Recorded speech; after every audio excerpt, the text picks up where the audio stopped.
सभा की संशोधित कार्यसूची में मेरे नाम के सम्मुख मद संख्या 4 पर उल्लेखित पत्र सभा पटल पर प्रस्तुत करता हूं।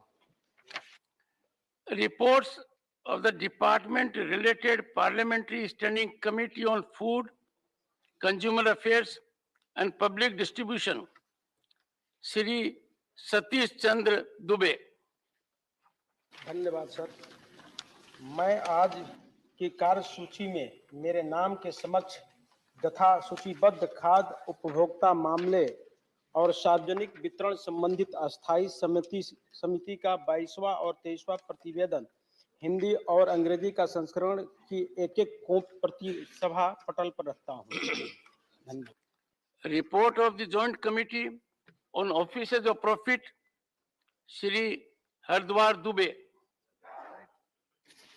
मान्यवर, आपकी अनुज्ञा से भारतीय पशु कल्याण बोर्ड AWBI के संसद सदस्यों के निर्वाचन की जांच के संबंध में लाभ के पदों संबंधी संघ समिति के 9वें प्रतिवेदन की एक प्रति अंग्रेजी और हिंदी में सभा पटल पर रखता हूं। Statement regarding government business, Shri Arjun Ram Meghwal. Honorable Chairman, sir, I rise to announce that government business for the week commencing Monday, the 12th December 2022 will consist of: number 1, further consideration and passing of the Energy Conservation Amendment Bill 2022 as passed by Lok Sabha.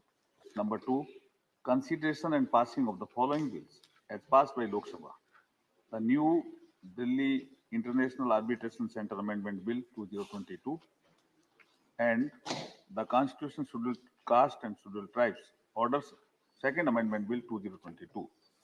Number 3, the consideration and passing of the following bills after they are passed by Lok Sabha: the Multi-State Cooperative Society Amendment Bill 2022 and the Anti-Maritime Piracy Bill 2019. The fourth, the consideration and passing of the following bill after they are introduced. The Constitutional Scheduled Tribe Order Second Amendment Bill, the Constitutional Scheduled Tribe Order Third Amendment Bill, the Constitutional Scheduled Tribe Order Fourth Amendment Bill, the Constitutional Scheduled Tribe Order Fifth Amendment Bill 2022. Thank you.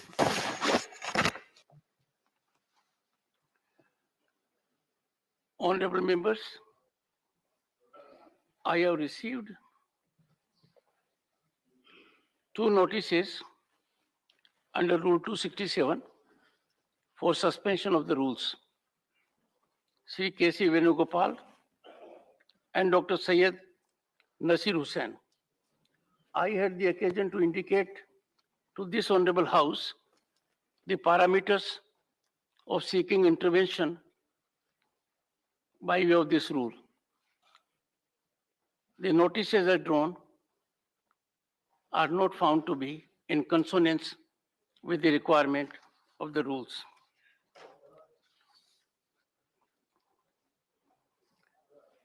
Matters of urgent public importance. Sir.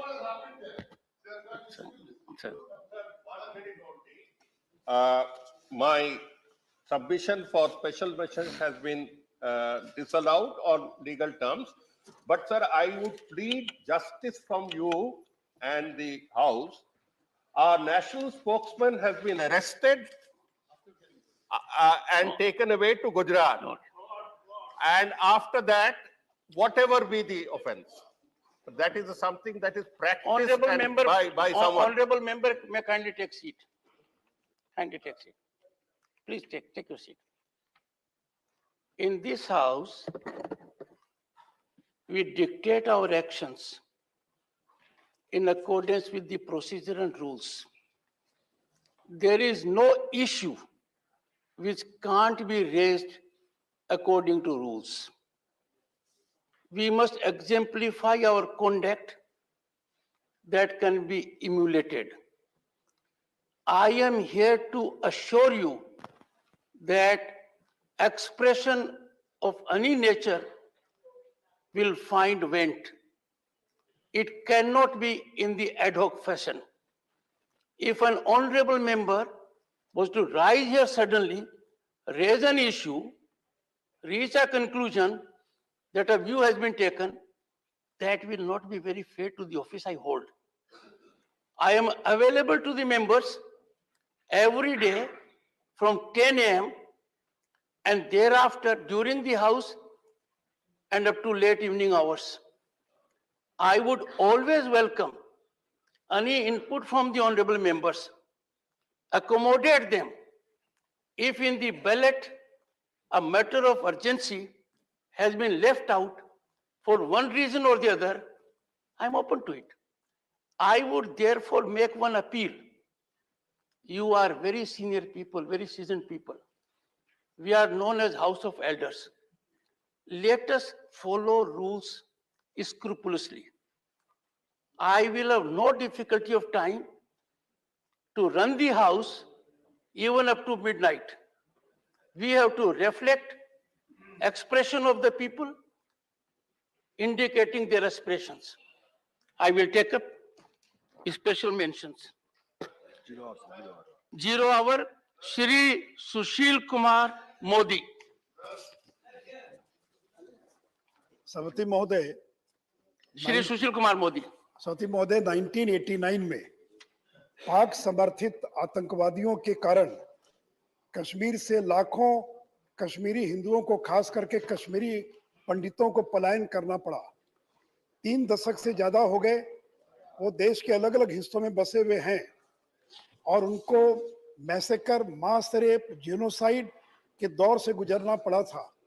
इसी को ध्यान में रखकर जो delimitation commission बना था जम्मू कश्मीर के लिए, जस्टिस रंजन देसाई की अध्यक्षता में, उन्होंने रेकमेंड किया है कि जम्मू कश्मीर की विधानसभा में कश्मीरी पंडितों के लिए 2 सीटें रिजर्व करने की उन्होंने अनुशंसा की है। इस 2 सीट में से 1 सीट महिला के लिए होगी और इन दोनों सीटों को केंद्र की सरकार नॉमिनेट करेगी और इन मेंबर्स को वही अधिकार होंगे जो पुडुचेरी असेंबली के अंदर जो 3 नॉमिनेटेड मेंबर्स को जो अधिकार हैं, वही सारे अधिकार इन नॉमिनेटेड मेंबर्स को होंगे। इसके पहले जम्मू कश्मीर की विधानसभा में 2 महिलाओं के लिए के नॉमिनेशन का प्रावधान था। साथ ही साथ जो डिलिमिटेशन कमीशन, उसने ये भी रेकमेंड किया है कि जो पाक ऑक्यूपाइड जो जम्मू कश्मीर का इलाका है, जिसकी 24 सीटें फ्रोजन कर दी गई हैं, वहां के भी एक व्यक्ति जो डिस्प्लेस्ड पर्सन्स हैं और जो जम्मू कश्मीर में बसे हुए हैं, उस एक व्यक्ति को नॉमिनेट करने का उन्होंने अनुशंसा किया है। सभापति महोदय, मैं आपके माध्यम से भारत सरकार से आग्रह करूंगा कि जब डिलिमिटेशन कमीशन ने 2 कश्मीरी पंडितों और एक पाक ऑक्यूपाइड कश्मीर के डिस्प्लेस्ड पर्सन को नॉमिनेट करने का वो रेकमेंड किया है, तो जो जेके रीऑर्गेनाइजेशन एक्ट है 2019, उसमें संशोधन कर और उस आरक्षण को लागू करने का प्रयास करें। साथ ही साथ मैं ये भी बताना चाहूंगा सदन को कि सिक्किम के अंदर जो वहां पर मॉनेस्ट्रीज हैं, 51 मॉनेस्ट्रीज, उनके जो मॉन्क्स और नन्स होते हैं, उनके लिए 1 सीट वहां पर और आरक्षित की गई है। और इसलिए मैं आपके माध्यम से ये आग्रह करूंगा कि कश्मीरी पंडितों को जितनी बड़ी त्रासदी झेलनी पड़ी है, जितना उनको अत्याचार सहना पड़ा है, वैसी स्थिति में अगर डिलिमिटेशन कमीशन ने कश्मीरी पंडितों के लिए 2 सीट रेकमेंड किया है और डिस्प्लेस पर्सन पाक ऑक्यूपाइड जम्मू कश्मीर के जो पाक ऑक्यूपाइड एरिया उसके लिए, तो भारत सरकार एक्ट में संशोधन करके उसको लागू करने का प्रयास करे ताकि जब भी जम्मू कश्मीर की असेंबली बने वो लोग उसका लाभ उठा सके। धन्यवाद। Shri Mohammad Nadimal Haq.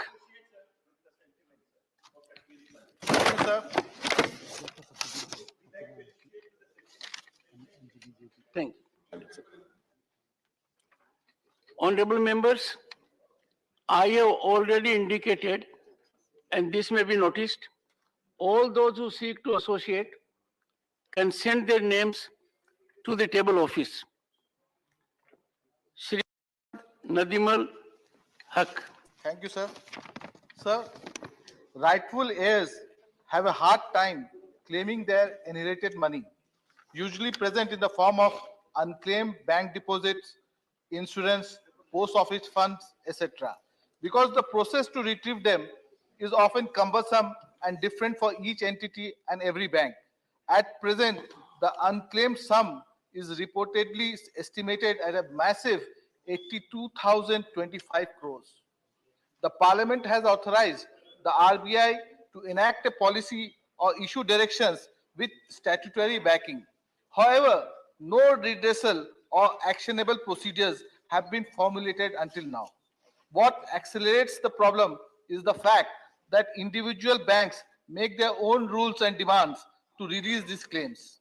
For instance, they ask for probate, sureties from unrelated person, indemnities, affidavits, mandatory fixed deposits, etc. Therefore, I request the government to formulate a standard operating procedure for making effective claims and for creating a more humane system for heirs of deceased persons to claim their inheritance. In addition, a centralized online database should be developed under the control of RBI that will provide information about the deceased account holder, including their details. Sir, further, in every 9 to 12 months, banks should be asked to mandatorily inform the RBI about the inoperative or dormant bank accounts. Sir, I end that the unclaimed public money, which is to the tune of more than 82,000 crores, in the Honorable end member, is the resource of the citizens. Honorable member, conclude. You can't read out in 0 hour. Just conclude. No, Sir. you are reading So, out. Okay. So what I'm saying, sir, Yes. is Go ahead. this amount is the resource of the citizens, and it is the duty of the government that this resource, unclaimed money, goes back in the fulfillment of the demands and the various schemes of the citizens. Thank you very much, sir. Shri GVL Narasimha Rao. Thank you. Thank you, Chairman, sir, for the opportunity. My 0 hour submission is about developing the city of Vizag as a major IT destination in the country, sir, and the need for central and state government support in this regard. First of all, I would like to compliment Honorable Prime Minister, Honorable Minister for IT for giving a huge push to the impetus to the digital revolution in the country. So we made rapid strides. Sir, the United Andhra Pradesh developed largely on account of IT sector growth, and Visakhapatnam as a cosmopolitan city, as the city with the 9th highest GDP in the country, has the potential to emerge as a major IT destination, sir. Central government, our government has already sanctioned certain major IT institutions for the state of Andhra Pradesh and particularly Visakhapatnam. But somehow the implementation of this is lacking, sir. Expansion of the Software Technology Parks of India, STPI campus in Visakhapatnam is getting delayed because of lack of land allotment by the state government and the state university, Andhra University. In the meanwhile, I request that 30,000 square feet of space be hired to set up the STPI center as quickly as possible, because this will offer incubation services and startups can make major leap of growth in this area. We have also sanctioned, sir, central government a center of excellence in RINL in Visakhapatnam steel plant, and I would urge the Ministry of Heavy Industries also to sanction a common engineering facilities center, CEFC, which will give a huge impetus to the activities of COE, which can emerge as a major smart manufacturing facility in the state of Andhra Pradesh. I would also request establishment of fabrication laboratory, Fab Lab in Visakhapatnam, and urge both the central and state governments to work in unity to ensure that all these institutions take shape as early as possible. Also, a center for development of advanced computing center, that is a CDSA in Visakhapatnam. I urge the Honorable Minister in this regard, sir. I've already met our Honorable Minister Ashwini Vaishnavji, and I'm making this public appeal to give a very special focus to Visakhapatnam and the state of Andhra Pradesh, because it can give a huge impetus to our software development and software exports, sir. Finally, I also urge the Minister to extend the BPO, the promotion of business promotion BPO scheme for entities which have already availed this scheme, because this can create huge employment. Thank you, sir. Thank you for the opportunity. Shri Mohammad Abdullah.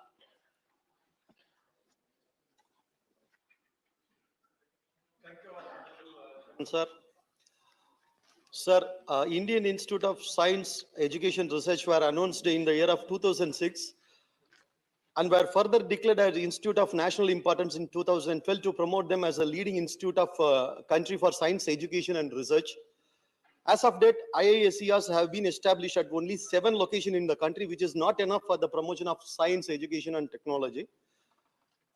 But no such central institutions has been set up in Pudukkottai district of Tamil Nadu, which is one of the centrally located district of Tamil Nadu. Hence, it should be given an IISER institute to promote the region. The union government also has enough land available to set up the same, and the establishment of IISER in the Pudukkottai will augment the existing NIT in Tiruchirappalli, which has been saturated over the years.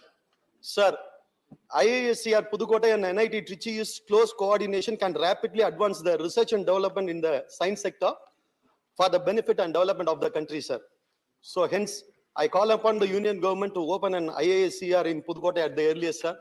And also, sir, we are the very first princely state which joined with India, sir. But till now, we don't get even a small benefit from the union government, sir. You should take care of us. After 75 years, I'm requesting. Thank you, sir. Shri Jayant Chaudhary. महोदय, बहुत भारी मन से और मजबूरी में इस विषय को यहाँ सदन में रख रहा हूँ। मैं जिक्र कर रहा हूँ 3 अक्टूबर 2021 का, जहाँ उत्तर प्रदेश के लखीमपुर में तिकनिया में आंदोलनकारियों पे पीछे से एक गाड़ी आती है और उन्हें रौंद के चली जाती है। ये ऐसी घटना है जिसे लखीमपुर नरसंहार से के नाम से पूरे देश में जिसकी चर्चा बनी और देश के किसानों को इस घटना ने झकझोर करके रख दिया। गौर करने की बात यह है कि 1 दिसंबर 2022 अभी जो शीतकालीन सत्र विधानसभा में चला है, हमारे ही दल के विधानमंडल नेता विधायक श्री राजपाल बालियान जी ने, सेट का सब्जेक्ट नहीं है, मुझे कंप्लीट करने दीजिए, उन्होंने मांग रखी, उन्होंने एक प्रश्न पूछा मुख्यमंत्री जी से, उन्होंने मुख्यमंत्री जी से सवाल पूछा। ये आतारंकित प्रश्न की कॉपी में आपको उपलब्ध करा दूं। Honorable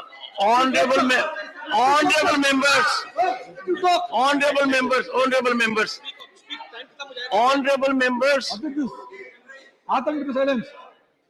can I make an appeal? And can I be assured that if I make something reasonable, indicate something which is in your heart, why should we jump? And why should there be interruption? So let it be both sides.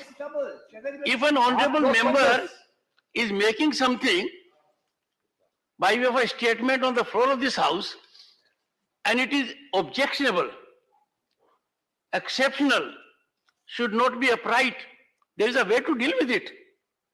I am here to take care of it. But to raise it in a chorus, this side and that side, I would expect the honorable members to conserve their energy, which is needed elsewhere, and display it as much as you can. Jayant. धन्यवाद सभापति जी। कोई भी बात असंसदीय में नहीं करूंगा तो आपका अधिकार बनता है। अतारंकित प्रश्न मुख्यमंत्री जी से पूछा गया और ये पूछा गया कि क्या जो घायल किसान हैं उनको सरकार की तरफ से कोई सरकारी मुआवजा मिला है? क्या जो मृतक किसान थे इस घटना में उनके परिजनों को कोई सरकारी नौकरी दी गई? मैं आपके संज्ञान में लाना चाहता हूं कि खुद सरकार ने यह वादा इस घटनाक्रम के बाद वहां किसानों के बीच पहुंचकर अपने वरिष्ठ अधिकारियों को भेजकर यह वादा किया था कि 10 लाख रुपए का मुआवजा हर एक घायल को दिया जाएगा। जो 4 मृतक किसान थे उनके परिवारजनों में एक सरकारी नौकरी दी जाएगी। 1 साल बीत चुका है लेकिन अब तक सरकारी कार्रवाई इस पर कुछ हुई नहीं है। मुख्यमंत्री जी का खुद इस पे जवाब आया कि ऐसी कार्रवाई प्रदेश सरकार अब तक नहीं ले पाई। तो मैं मांग करना चाहता हूं गृह मंत्री जी से यहाँ सदन के नेता अभी मौजूद थे, इन्हें सवाल पूछना चाहिए क्योंकि बहुमत की सरकार आप ही की प्रदेश में है। उनसे जवाब मांगिए, अब तक उन्होंने कार्रवाई क्यों नहीं की? क्योंकि ये बात हमारी आपकी नहीं है, ये बात मैं कंक्लूड कर रहा हूं सर, ये बात हमारी आपकी नहीं है। सरकार पे जनता विश्वास क्यों करे अगर आप सरकार वादे पूरे नहीं करेगी? धन्यवाद। श्री राघव चड्ढा।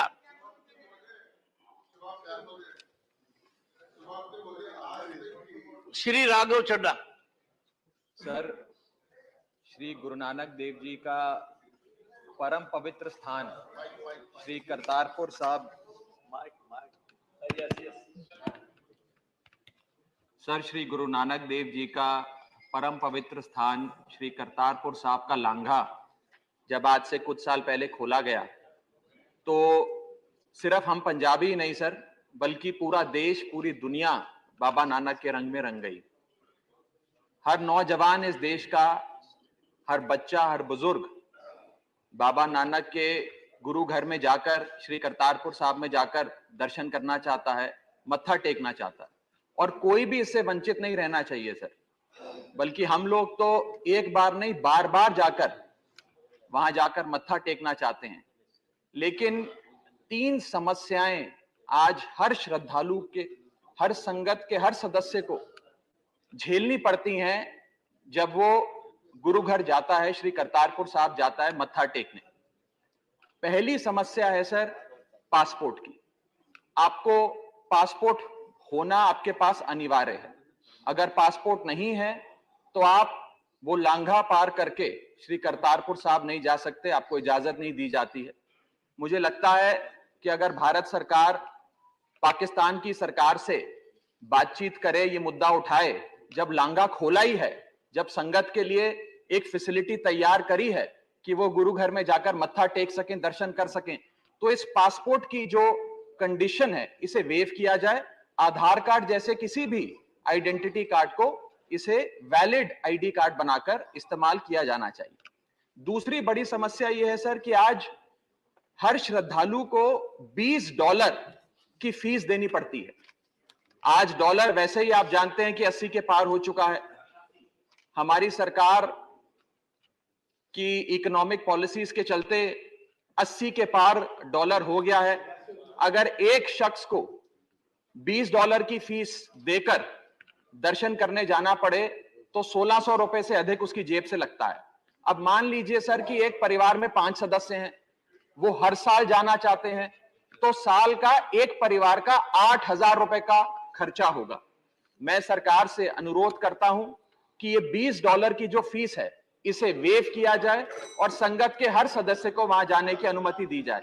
और आखिरी समस्या है सर, जो रजिस्ट्रेशन का ऑनलाइन प्रोसेस है वो बड़ा मुश्किल है, कम्बरसम है, उसे सरल किया जाए ताकि संगत और गुरु घर के बीच में जितनी दूरियां हैं वो मिटाई जाएं। बहुत बहुत शुक्रिया सर। डॉक्टर अशोक वाजपेयी।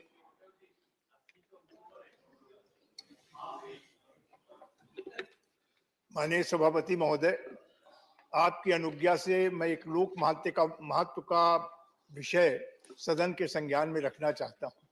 महोदय, पिछले दिनों देखा गया है कि देश में आगजनी की घटनाएं बड़ी संख्या में बढ़ी हैं। आज चाहे एक समय था जब हम लोगों का बचपन था, गांव में जहां फूस के छप्पर हुआ करते थे, फूस के घर होते थे, आग लग जाया करती थी। खेतों खलिहानों में आग लग जाती थी, क्यों खलिहान कई महीने तक चलते थे। लेकिन अब वहां मकान पक्के हो गए, वहां पर खलिहानों में की जरूरत नहीं होती, कंपाइन मशीन आ गई, तो तत्काल किसान अपनी फसल लेकर के घर आ जाता है। लेकिन शहरों में आज जो बड़ी बड़ी अट्टालिकाएं हैं, मल्टी स्टोरी बिल्डिंग है, उनमें आग लग रही है। मान्यवर, अभी पिछले दिनों लखनऊ में एक लवाना होटल है, उस होटल में आग लगी। जो वहां गेस्ट टिके हुए थे उनको निकलने तक का रास्ता नहीं था, कहीं जाने चली गई। सड़क पर चलती हुई गाड़ियों में आग लग रही। मान्यवर, ये शॉर्ट सर्किट एक ऐसी समस्या बन गई है कि आज कोई भी बिल्डिंग उसमें सुरक्षित नहीं। बड़ी बड़ी बिल्डिंगों में, बड़ी बड़ी गोदामों में, कारखानों में आए दिन आग की घटनाएं सुनने को मिलती हैं और उसमें अरबों रुपए की हमारी संपत्ति की क्षति होती है और बहुत बहुमूल्य जाने जा रही हैं। तो मान्यवर, मैं चाहूंगा इस विषय पर सरकार चिंता करे कि कैसे आज ये बढ़ती हुई जो आगजनी की घटनाएं हैं इन पर कैसे अंकुश लगाया जा सकता है और इसके लिए सरकार संज्ञान लेने का काम करे। ये मैं आपने मौका दिया, बहुत बहुत धन्यवाद। Dr. Fozia Khan. Thank you very much, Chairman, sir. Sir, the national policy for rare diseases was finalized and notified by the Ministry for Health and Family Welfare on 30th of March 2021. So subsequently, the ministry increased the funding support of rupees 50 lakh per patient for all categories of rare disease patients in May this year. I must thank the ministry for having honored the request of a group of parliament members who have been requesting this time and again. But sir, even after several months of announcement, not a single patient diagnosed with life-threatening rare genetic disorders has so far been put on life-saving treatment.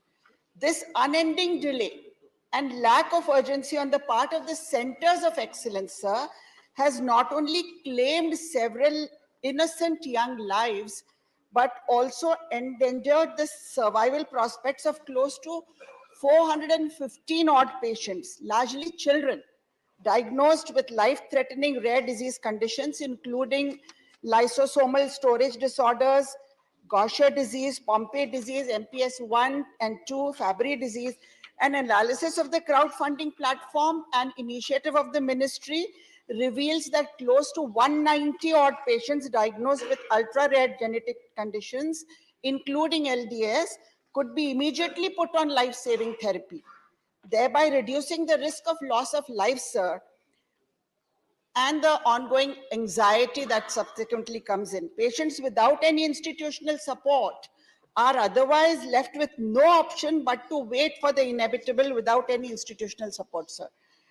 A majority of these patients have been diagnosed with Gaucher disease, for which the Drugs Controller General of India approved therapy is available for many years. Several centers of excellence, sir, including the All India Institute of Medical Sciences, New Delhi, Maulana Azad Medical College, New Delhi, Sanjay Gandhi Postgraduate Institute of Medical Sciences, Lucknow, Center for DNA Fingerprinting and Diagnostics, with Nizam's Institute of Medical Sciences, etc., are yet to seek financial support for patients diagnosed with life-threatening diseases, sir. Sir, group 3 conditions, at least for those conditions which approved therapies available under 50 lakhs, are currently available in India. So just 1 minute. This is despite several reminders from the ministry. I would like to ask the ministry to consider 2-3 points. One is that the Ministry of Health and Family Welfare should issue urgent instructions to the centers of excellence to treat 190 odd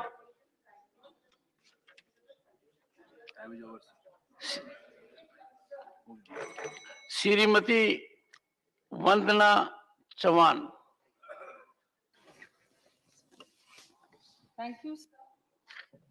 Sorry that I am late.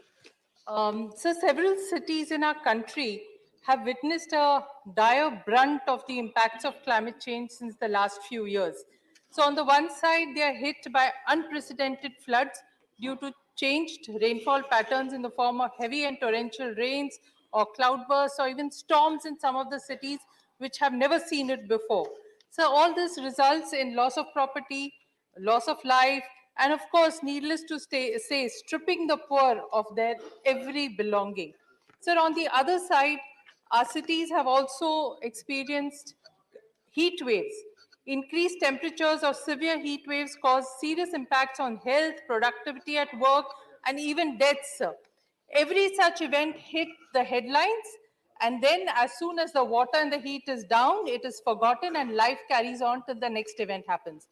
So I come from the city of Pune. We have experienced severe floods in various parts for the last 4 years, killing and displacing people, sir, and destroying property worth crores. In a carbon inventory report, our city prepared by Terry shows that Pune will have 32% increase in rain by 2030, which is unaccounted for in the developmental process, sir. As far as heat waves are concerned, the World Bank in a very recent report has said severe heat waves responsible for thousands of deaths across India over the last few decades are increasing with alarming rate, and soon the country could become the first place in the world to experience heat waves that break the human survivability limit. This is extremely serious, sir. Rampant urbanization and not giving attention to capacity building of the administrative agencies, haphazard and unscientific development, mushrooming of illegal constructions, disregard to natural features, rampant deforestation, cementing and capping of roads and lands are becoming the main recipe for flooding and heating. Some of the policies of the government, sir, with one-size-fits-all approach, example, applying TOD, the transit-oriented development, which has come in recently, an increase in FSI 4 times just to make a metro financially feasible with absolutely no regard as to the carrying capacity of that particular city. And what is the kind of water and infrastructure which goes along with it, which is required. This will make our cities grossly unhealthy and non-livable. So we have to stop this as of now, and the time is now, sir. Sir, you have made a wonderful beginning in the last 3 years, the last 3 days. We have been deliberating on exceptionally important bills which address sustainability, thereby making the commitment of this House, every parliamentarian, to our planet and to our future generations. So I appeal to the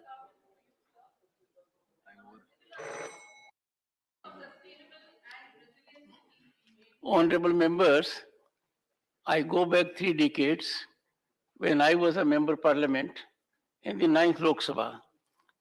We used to have heroes of 0 hour because they used to be extempore and they used to be very brief. Now it is structured. Let us confine to that. Shri Satish Chandra Dubey. 30 seconds. आदरणीय सभापति महोदय, आपने मुझे शून्यकाल में बात रखने का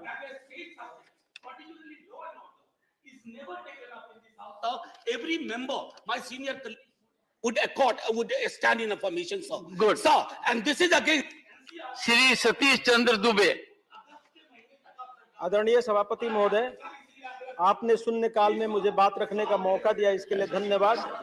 महोदय, बिहार राज्य में पिछले कुछ महीनों से हो रहे हत्या, लूट, डकैती, बलात्कार, अत्याचार जैसे गंभीर मामलों का ध्यान आकृष्ट करना चाहता हूं। समूचे बिहार की जनता डरी और सहमी हुई है। न जाने कब किसकी हत्या हो जाए, किसके साथ लूटपाट हो जाए, किस बच्चे का अपहरण हो जाए, किसी ने कुछ पता भी नहीं है। भय का माहौल बना है, व्याप्त हो रहा है। रात्रि 8 बजे से हो या दिन हो, किसी को घर से निकलना सुरक्षित नहीं है। 1990 से लेकर 2005 तक शासन काल में जो हुआ करता था, आज कमोबेश वही हो रहा है। 2 दिसंबर 2022 को गृह जिला पश्चिमी चंपारण नरकटियागंज अपराधियों द्वारा नगर परिषद के सभापति प्रत्याशी राजेश श्रीवास्तव की गोली मारकर हत्या कर दी गई। अगले दिन Honorable members, I can appreciate. Honorable members, kindly take your seat. Kindly take your seat. Take your seat. Kindly resume your seat. Kindly take your seat. Honorable members, can I appeal to you? It will never be nice for me to every time make an appeal. Can you imagine my pain? I am getting input from everyone all over the country. What happens here? You will get from select category, I will get from everyone. As an exceptional situation, I gave the honorable member 30 seconds. I hope he would make his input. We are not to ignite things. We have to douse fire everywhere. If we become the epicenter of it, where it will lead us? I have indicated you shall never have agreements to put across your point. There are rules available, mechanisms available. There is no member in the House, I say without fear of contradiction, who has reached out to me and has not had his say on that day. I invariably accommodate him or her. If I find a member is not here, I skip that name, look at when she or he is here, and give the platform. Please follow decorum. I will be very patient. I will be very persuasive. I will never take a judgmental view. But I have your strength. Once I take a judgmental view, friends, pardon me, I do it on your strength. I will not reverse it. It will be a tough call for me. I am sure you will help me act as a rational mind. I will respect your sentiments. We have two very distinguished people in the House by way of their designation, leader of the House, leader of the opposition. We have the former Prime Minister. I have declared on the floor of this House that these three honorable gentlemen, one of them is not here, Dr. Manmohan Singh, if they rise, I will not look at the rule book. I said so in your presence. And all of you have access to them. My ears will be open to most difficult situation coming from this side, or from them. But if you start making it the way you are doing it, you are entitled. Do it in my chamber. I come at 10 o'clock every day. I'm available here during lunch. Do I take it now that we will exemplify our conduct to a level that everyone will say, yes, upper house is a role model of decorum, discipline. It is a theater for dialogue, debate, deliberation, and discussion. Thank you. Come on. पश्चिमी चंपारण नरकटियागंज के अपराधियों के द्वारा नगर परिषद के सभापति प्रत्याशी राजेश श्रीवास्तव की गोली मारकर हत्या कर दी गई। अगले दिन एक होटल संचालक बेतिया के सूरज बैठा की हत्या जिले में हो गई। 7 दिसंबर को दिन दहाड़े एसबीआई बैंक को लूट हो गई। भागलपुर में सरेआम महिलाओं को टांगी के से काट-काट के कुल्हाड़ी से काट-काट के मार दिया गया। आज जंगल राज पार्ट 2 पे बिहार चल पड़ा है। अतः आपसे आग्रह करना चाहता हूं कि मैं सत्याग्रह की धरती चंपारण से आता हूं और उस पवित्र धरती को बिहार की महागठबंधन की सरकार आज जो कलंकित करने की काम कर रही है, इससे बड़ा दुर्भाग्य कुछ नहीं हो सकता है। बिहार की सरकार हमारी बातें सुनेगी नहीं और इस सदन में बात रखेंगे नहीं, आखिर कहां रखेंगे? मैं आपसे निवेदन करता हूं कि इस पे पहल करके इस समस्या का निदान किया जाए। धन्यवाद।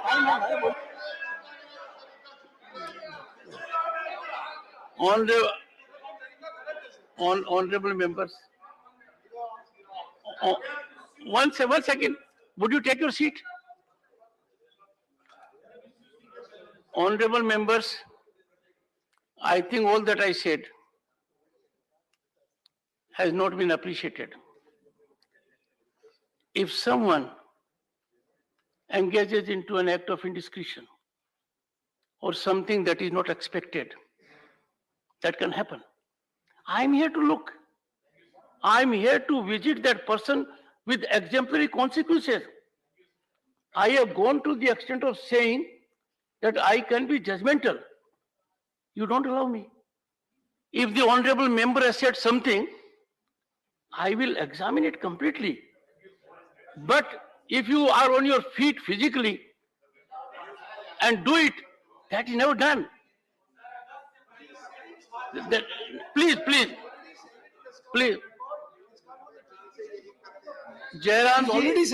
Jairam ji, you know it more than I do.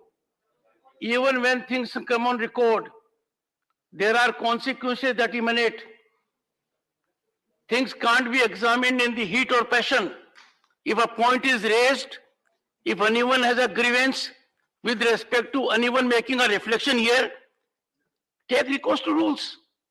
And even if you do not take recourse to rules, on my own I examine. I had the occasion to indicate day before, two of the honorable members came with identical special mentions.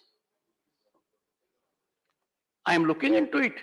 My office is doing more work for it so that we bring about synergical approach. Dr. V. Siddhasivam. Shivdasan. Yes, sir. Yes, sir. Yes. And I know, I don't believe in Shakespeare who says there is nothing in name. Everything is in name.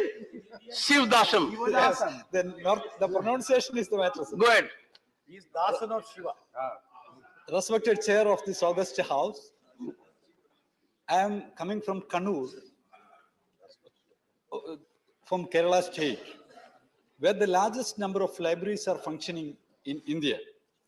The public libraries are the strongest public spaces in the world. Public libraries should be developed as a community center for the knowledge production, skill development, entertainment, and physical education. But in our nation, the number of libraries is very less, and the condition of existing libraries are not at all good. Respected sir, in various parts of the country, the local self-governments are giving some assistance to the public libraries. In rural India, the libraries are working because of this assistance of the local self-governments.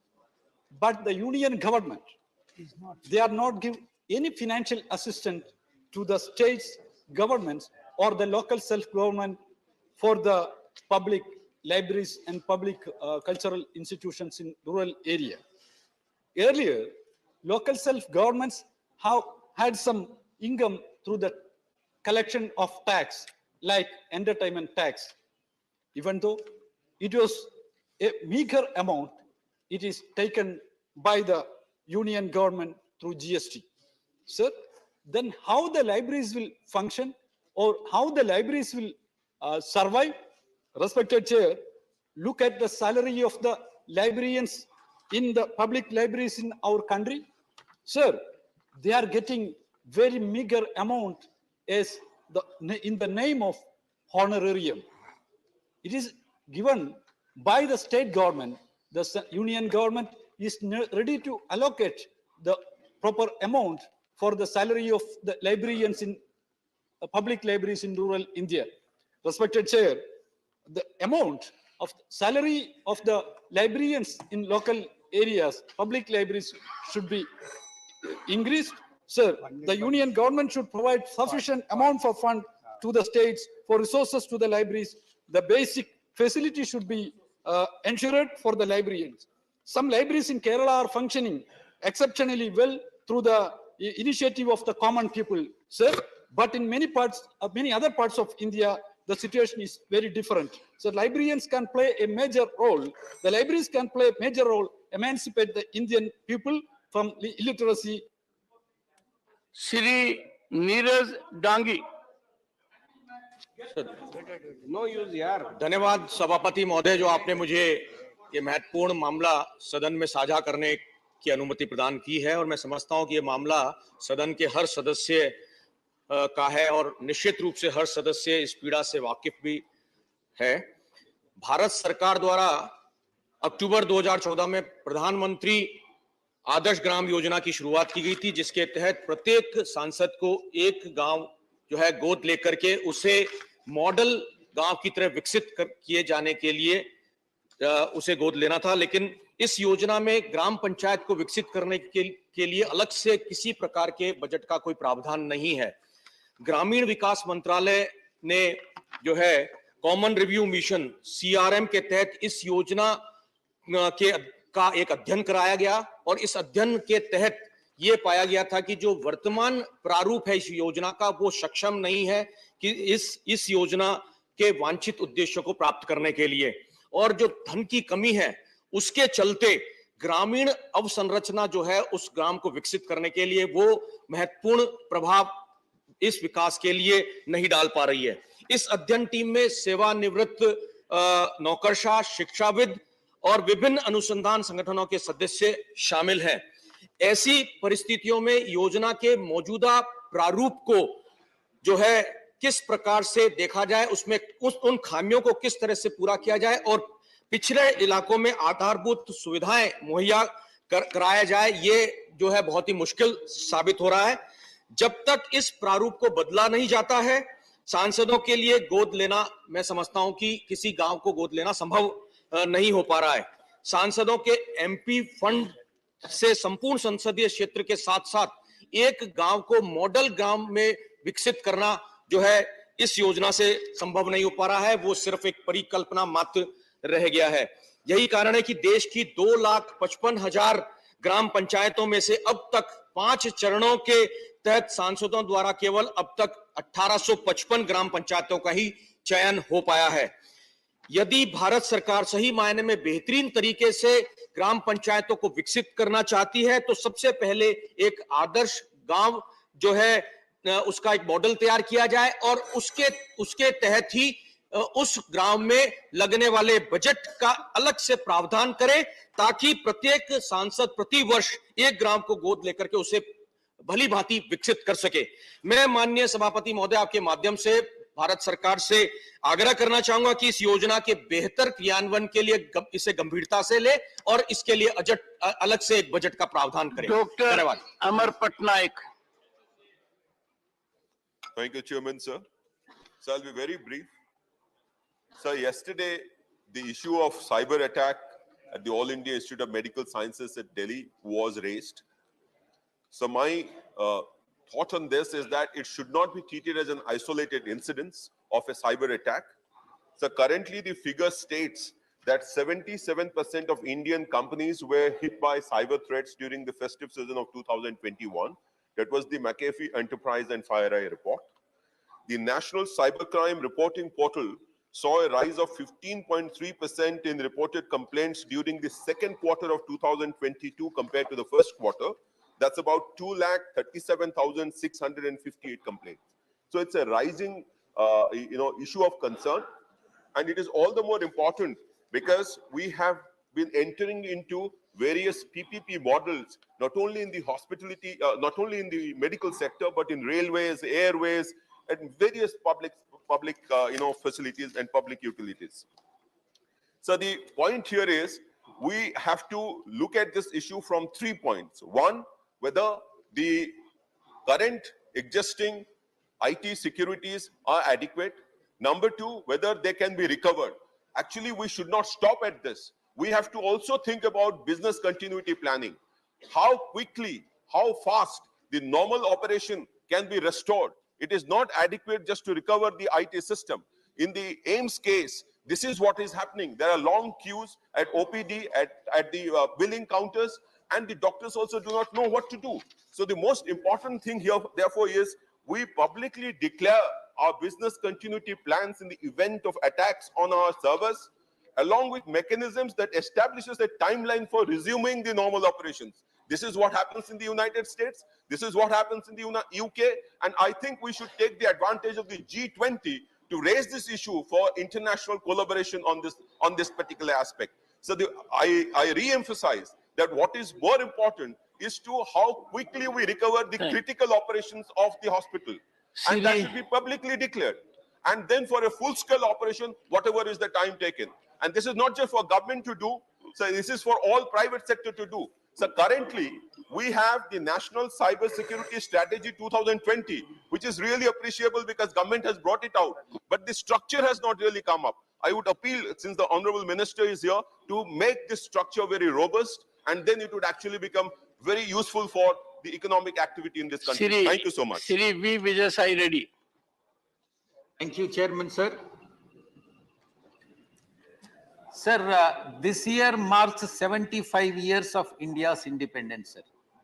While these 75 years of India's independence signify the immense progress in the country, the reality remains that independent India has failed to ensure a meaningful upliftment of backward classes in the country. Even today, the long-standing aspirations of the backward classes to have equitable opportunities in all spheres of life remains unfulfilled. Sir, every citizen of this country is grateful to Baba Saheb Ambedkar for granting uh, reservations in proportion of their population. And it is the scheduled caste and scheduled tribes who are all very happy today because of the reservations.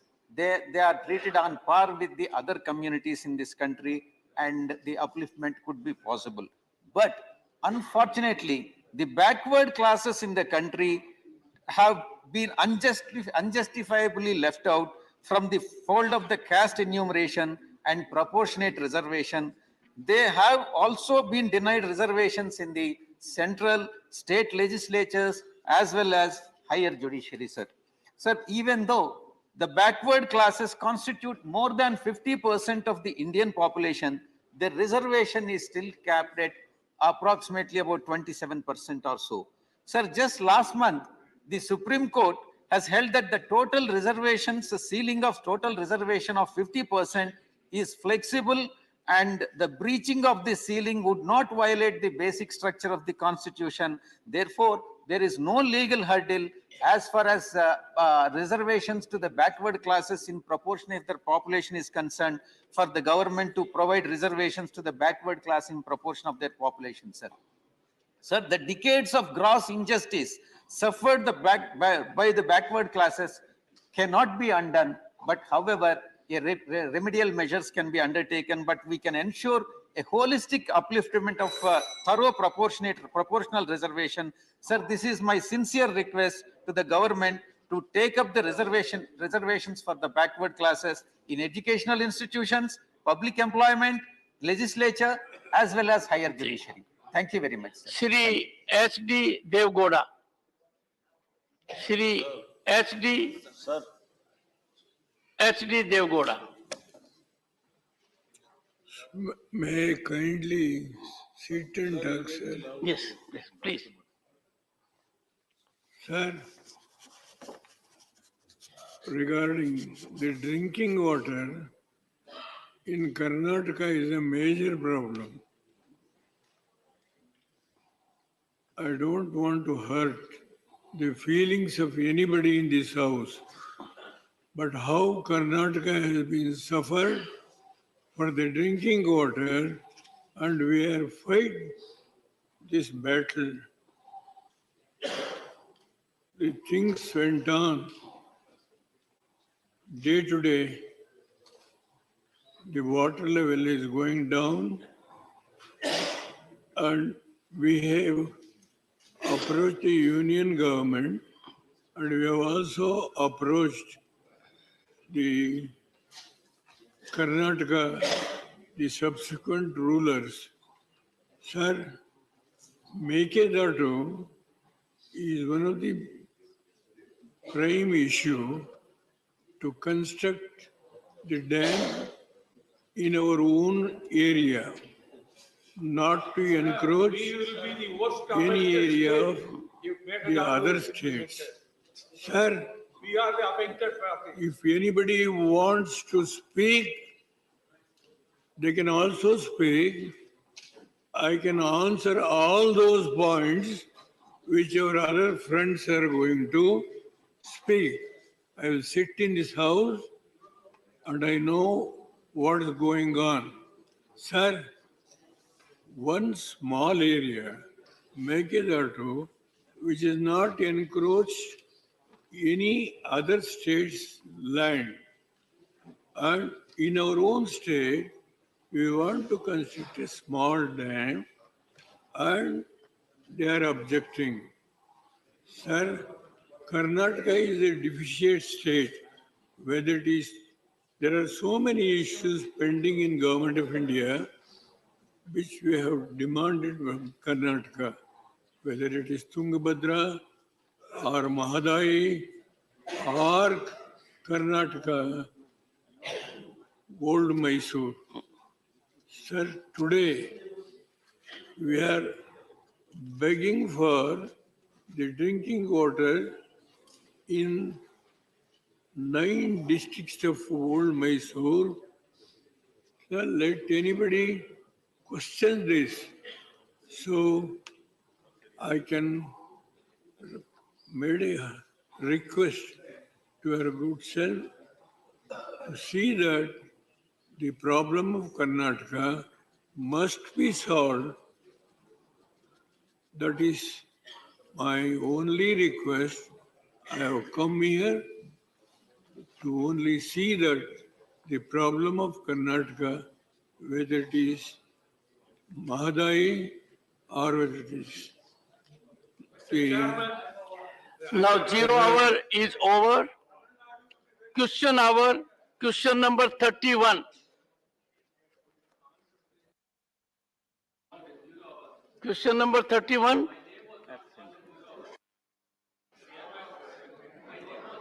No, we'll accommodate. We'll accommodate. Honorable Minister.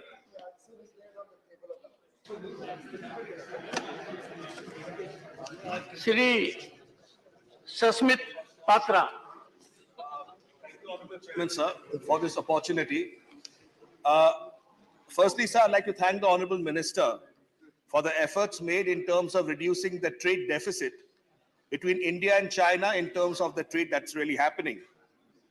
And as compared to 2013-14, as the Honorable Minister has mentioned, the trade deficit has come down in terms of the percentages, though absolute terms, it's still high. I would like to know from the Honorable Minister, sir, through you, what are the steps that the government is taking to reduce the trade deficit between India and China, and how the PLI measures and the schemes would really help in terms of reducing this trade deficit, and what is the expected forecasted trade deficit in the next few years? Thank you. Honorable Minister.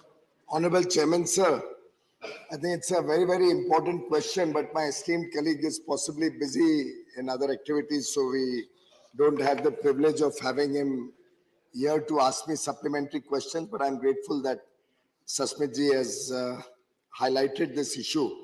I'd just like to take a minute, sir, to give a little perspective. India-China trade, if one goes back 22 years, around 2000, 2001, was barely $2 billion. Only $2 billion in 2000, 2001. And that position continued until 2002-03, where it increased at best to about $5 billion. At that time, the trade deficit consistently was under just about $1 billion. So if I look at 2000, 2001, $661 million. 1, 2, $1 billion. 2, 3 again reduced to $800 million. 3, 4, $1 billion. And this was the general trend in Indo-China trade. I don't know what happened after that. It's a matter for debate and research. But suddenly, after 2003-04, the $1 billion trade deficit over the next 10 years increased to $36 billion.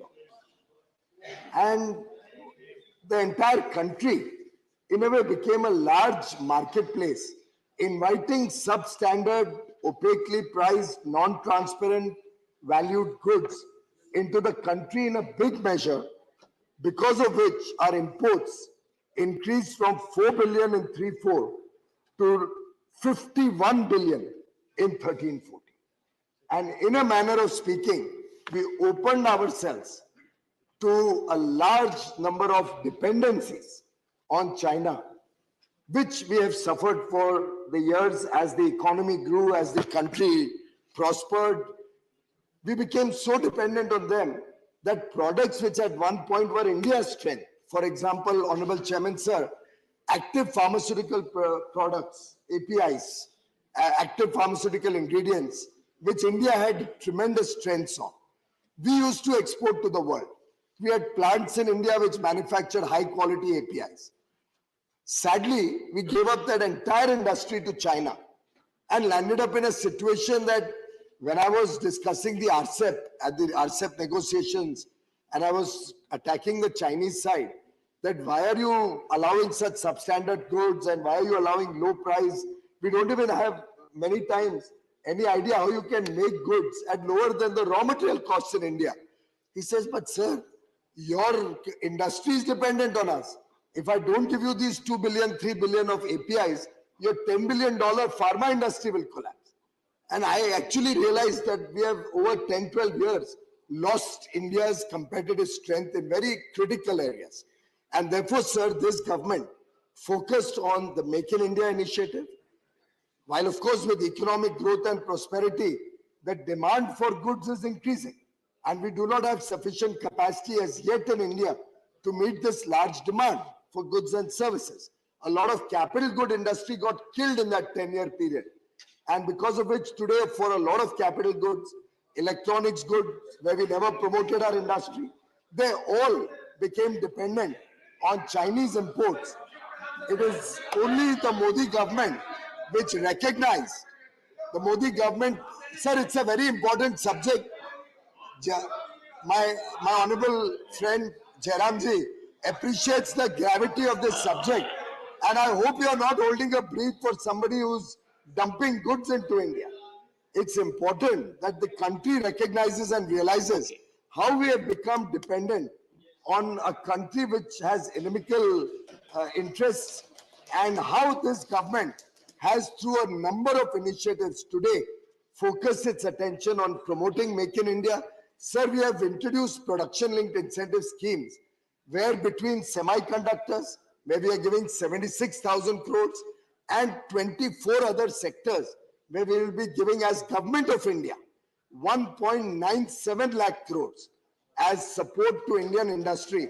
For the first time, such large measure of support at the central government level to promote domestic manufacturing, make our manufacturing competitive, and start reducing imports from China. And I'll just give one example, sir. Mobile phones.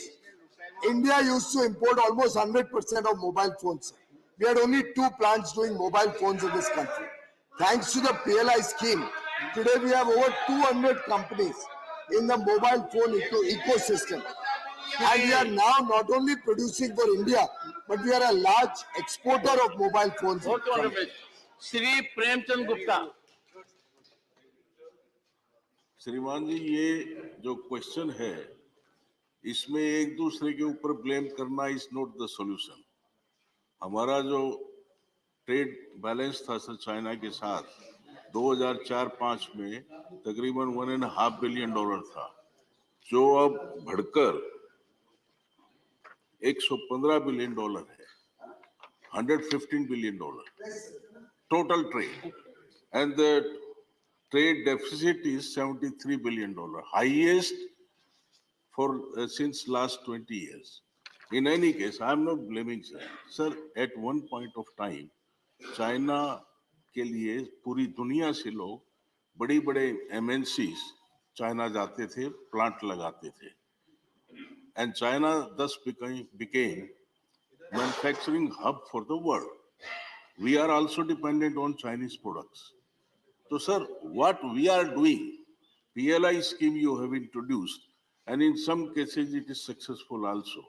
But, sir, there are companies, because of COVID restrictions and other problems, political issues in China, many multinational companies, जो employ करते एक factory 2 lakh लोगों को, 2 lakh people are employed by one factory in China. Supplementary. तो मेरा question ये है कि सरकार इस बारे में कुछ ऐसा स्कीम बनाए कि ये कंपनियां अपना मैन्युफैक्चरिंग हब वहां से उठाना चाहती है, वहां से उठाकर हमारे यहाँ ले आए. Honorable Minister. अभी वो वियतनाम, थाईलैंड, इंडोनेशिया, मलेशिया वहां जा रहे हैं. तो why can't we bring them here? Honorable Minister.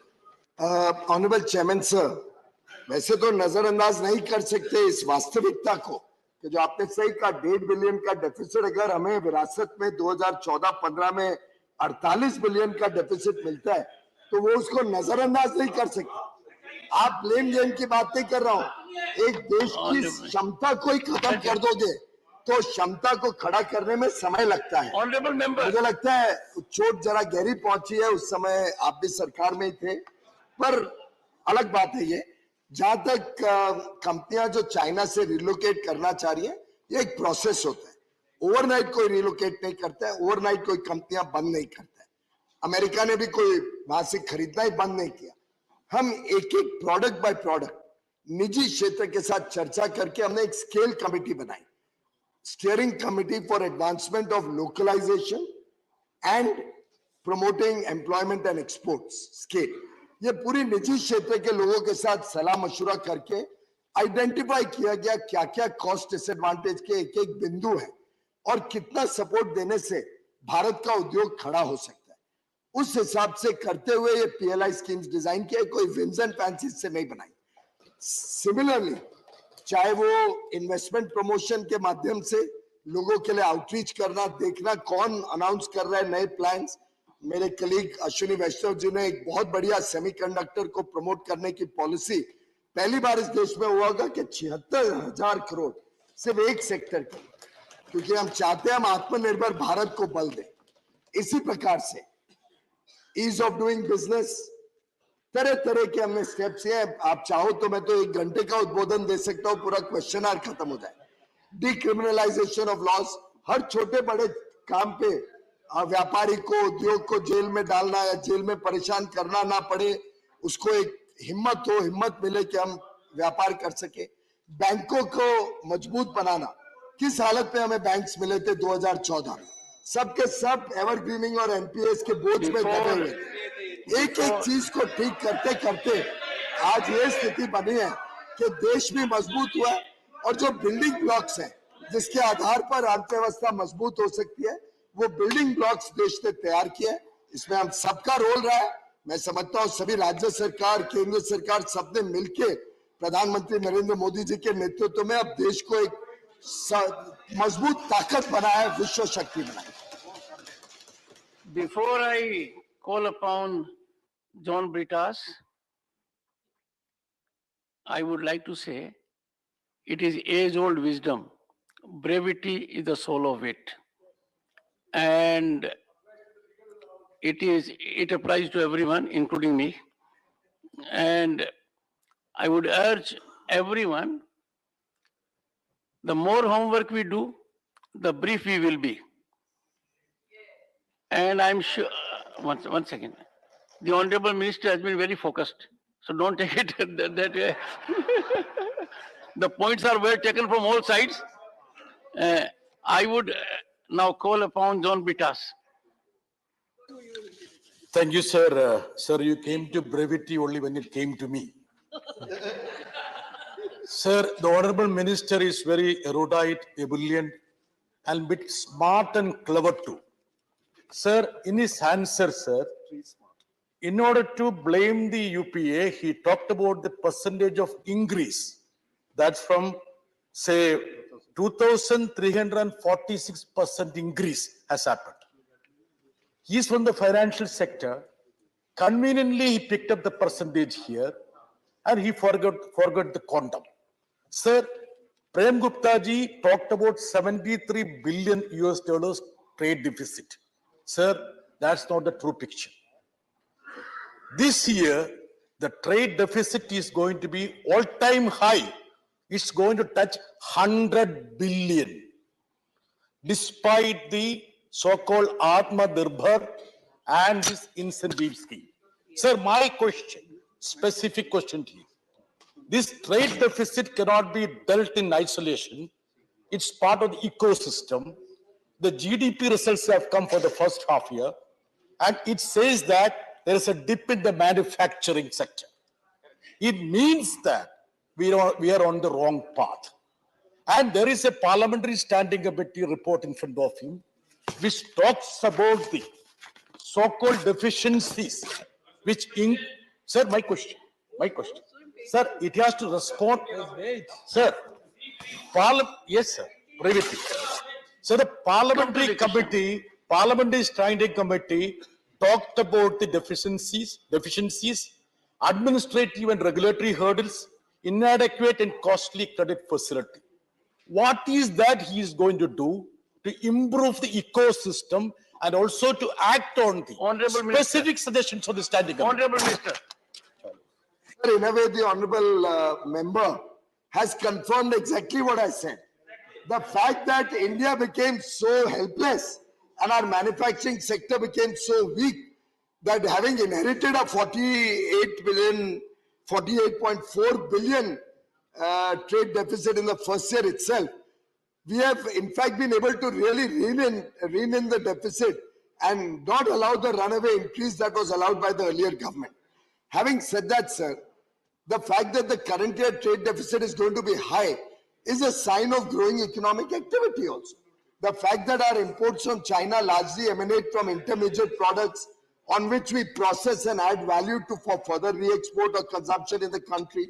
The fact that we are importing a lot of machinery shows that the country now has started investing and gross capital formation in the country is increasing. The fact that we are increasingly consuming more goods will give confidence to new investors to invest in manufacturing, which Prem Gupta ji just mentioned, so that there's more manufacturing domestically. So this is a cycle. Investors keep watching. What is the demand? What is the consumption pattern? And when they see demand, when they see consumption, they import capital goods because unfortunately we've killed capital good industry in that 10-year period. We are now encouraging even manufacture of machinery. We are seeing a revival of domestic indigenous startups coming up with very, very good, bright ideas to promote Make in India. On the other thing about cost competitiveness, sir, the government has made a lot of effort on ease of doing business, decriminalizing laws, reducing the logistics costs. PM Gati Shakti is a unique initiative unparalleled in the world by which we can do smarter and timely implementation of infrastructure projects and bring down logistics cost. Question number 32, Shri Abir Ranjan Biswas. Sir, question number 32. Honorable Minister. जी जवाब दे रहा हूँ table पर बोला Supplementary one. Sir, as the reply given by the minister, it seems that for the nutrition of children, especially we know that milk is the chief source, he seems to be heavily dependent on the Poshan scheme as per the reply. So I would like to bring to the notice of the minister that this scheme has not been a very good success. Having a target of arresting stunted growth to 25% by 2022, the current NFH's 5 figures show that it has only achieved 35.5%. That's just an example, sir. So what my question is, does the Honorable Minister, since I'm again repeating, milk is the chief source of nutrition for under 6 aged children, does the minister, it has said that he does not regulate, the government does not regulate the milk prices. Does the minister intend to do something more to help out in these cases Honorable the people Minister. of the lower income group? Honorable Yes, Minister. the children of the lower income group. Honorable Minister. Milk prices traditionally in the country have been deregulated, are determined by demand and supply, and also we must bear in mind that half the country's population is associated with the agriculture sector, and income from dairy, income from the milk produced by them is a very important supplementary income that helps the farmers of this country, that helps our annadatas to provide a better future for their children. Having said that, sir, the government is very conscious of its responsibility towards the nutrition of the children, and therefore we are implementing the Poshan Abhiyan under the Ministry of Child and Women Welfare, which provides support for children under 6 years of age. Supplementary two.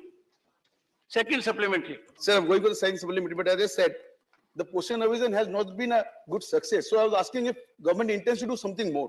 Okay. Anyway, no, this is the second part. This is the first part. Okay. Only one part. Sir. So the second part, sir. Now, as per the answer and as per several news articles, the milk inflation increased to 7.7% in October 2022. I would like to know whether the minister has requested or intends to request the finance ministry to remove the 5% GST on curds, lassi, buttermilk, and 12% GST on condensed milk, butter, ghee, cheese, etc. for easy accessibility for the lower income groups. Thank you, sir. Well, the question doesn't relate to me directly. It's a matter of the finance ministry, along with the finance ministers of all the states. GST council is not of the central government. It's a council of all states which collectively takes decisions in their collective wisdom. I would like to share with the honorable member that a lot of this emanated from the demand from industry itself to have a small GST component, because a lot of the inputs that were going in for packaging, for transporting, and the entire distribution chain for milk products had GST being paid on them, and they were losing the input credit. So really the consumer prices have not gone up at all because of GST. They have been able to take the benefit of input GST credit and netting it off against the GST imposed. So I think that it'll be good if the honorable members study the impact of GST in the context of input credit also. Santosh Kumar. As per the annexure attached to this answer, it is evident that in most of the states, these prices have shoot up. So I would like to ask the minister, is there any corresponding increase in the income of farmers, Honorable Minister. producers? Honorable Minister. Chairman, sir, since I've given 3 years data, you will find that the increase over 3 years is not very significant. By and large, prices have been stable. It's only recently, because of global situation and the fact that the demand is increasing significantly, that prices have gone up in a small measure. We are still monitoring the situation to ensure that it's orderly. We are fortunate to have the cooperation department and cooperation ministry now as a separate ministry, which is supporting the cooperative sector in processing, helping farmers get the major chunk of income coming out of sale of milk, and supporting the farmers in a big way. So Amul, for example, from Gujarat, has been a big success story, which has helped farmers, particularly women farmers, get income out of the sale of milks. So the fact that the milk prices have gone up slightly is actually supplementing the government's effort to support an increase in income and doubling the income of farmers. Ghanshyam Tiwari. मैं माननीय मंत्री महोदय को इस बात के लिए तो धन्यवाद दूंगा। सप्लीमेंट्री हाँ सब यस सर पूछ रहा हूँ कि भारत विश्व में सबसे बड़ा दूध उत्पादक देश बन गया है, पर मैं माननीय मंत्री महोदय से जानना चाहूंगा कि भारत में प्रतिदिन कितना दूध उत्पन्न होता है और कितना दूध बिकता है, क्योंकि सबसे ज्यादा मिलावट उसमें होती है, किसानों को इसी से नुकसान है। Honourable minister. वास्तव में बधाई के पात्र तो पुरुषोत्तम रूपाला जी हैं, हमारे एनिमल हस्बेंड्री अफेयर्स मिनिस्टर, और दूध बड़े पैमाने पे भारत में बनता है और वास्तव में विश्व के सबसे बड़े दूध उत्पादक देश बनने का गर्व तो मुझे लगता है पूरे सदन के हर सदस्य को होना चाहिए। इस बात का गर्व, मिलावट कोई जानबूझ के नहीं करता है। मिलावट के बारे में जानकारी जैसे ही कंज्यूमर अफेयर्स में या कोई डिपार्टमेंट में आती है तो मुझे मेरा पूरा विश्वास है कि वहां का डिस्ट्रिक्ट एडमिनिस्ट्रेशन उसका कार्रवाई करता होगा। अवश्य उसके ऊपर पूरी जिम्मेदारी से हमारी व्यवस्थाएं काम करती होंगी, लेकिन अगर माननीय सांसद महोदय को कोई विशेष जानकारी है कि कहाँ मिलावट हो रही है, कौन कर रहा है, तो हम उस पर सख्त से सख्त कार्रवाई करेंगे। रही बात दूध के उत्पादन की, आज दुनिया में हम सबसे बड़े 23% दूध का उत्पादन करते हैं और 1984 लाख टन यानी लगभग 2000 लाख टन दूध का उत्पादन 2021 में हुआ, जिसका शुल्क वैल्यू 8,32,000 करोड़ रुपए और अधिकांश ये पैसा सीधा किसानों के। राघव चड्डा।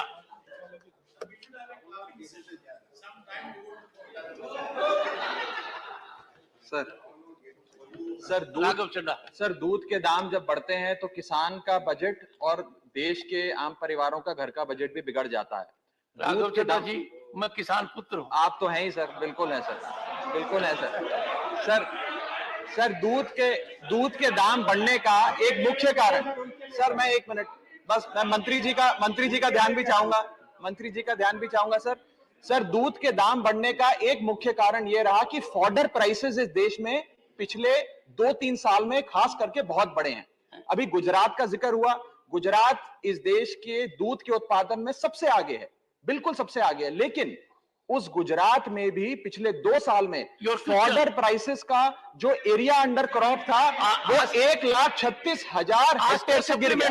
मेरा सवाल यह है कि भारत सरकार को इस बात का अंदाजा था कि फॉडर प्राइसेस बढ़ने वाले हैं, इसीलिए उन्होंने आज से 2 साल पहले एफपीओ नाम का एक प्रपोजल, मेरा सवाल यह sir 100 farmer producer organisation 100 FPO set up करने के लिए भारत सरकार ने एक प्रपोजल मूव किया था आज से 2 साल पहले।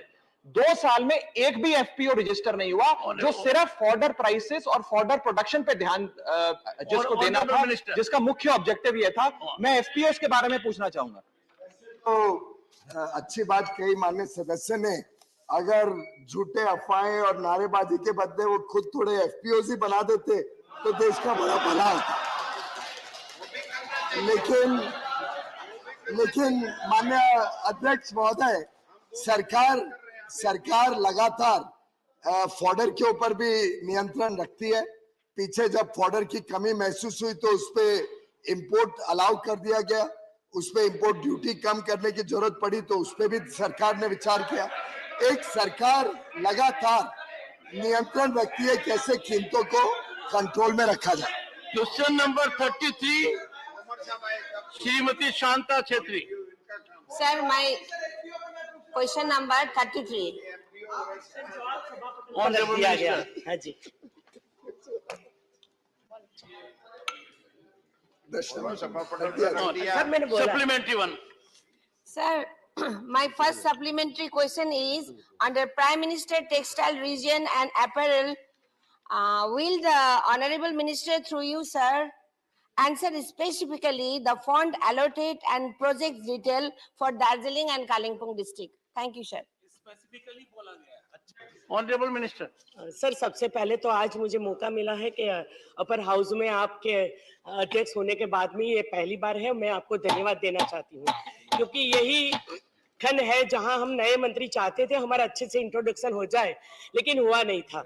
और आज जो सवाल यहाँ से आया है कि टेक्सटाइल रिलेटेड, उन्होंने जो 2 सवाल किए हैं उनका जवाब दिया है, लेकिन वो क्लैरिटी नहीं है कि वो पश्चिम बंगाल के लिए क्या चाहती है और कौन से विषय में चाहती है।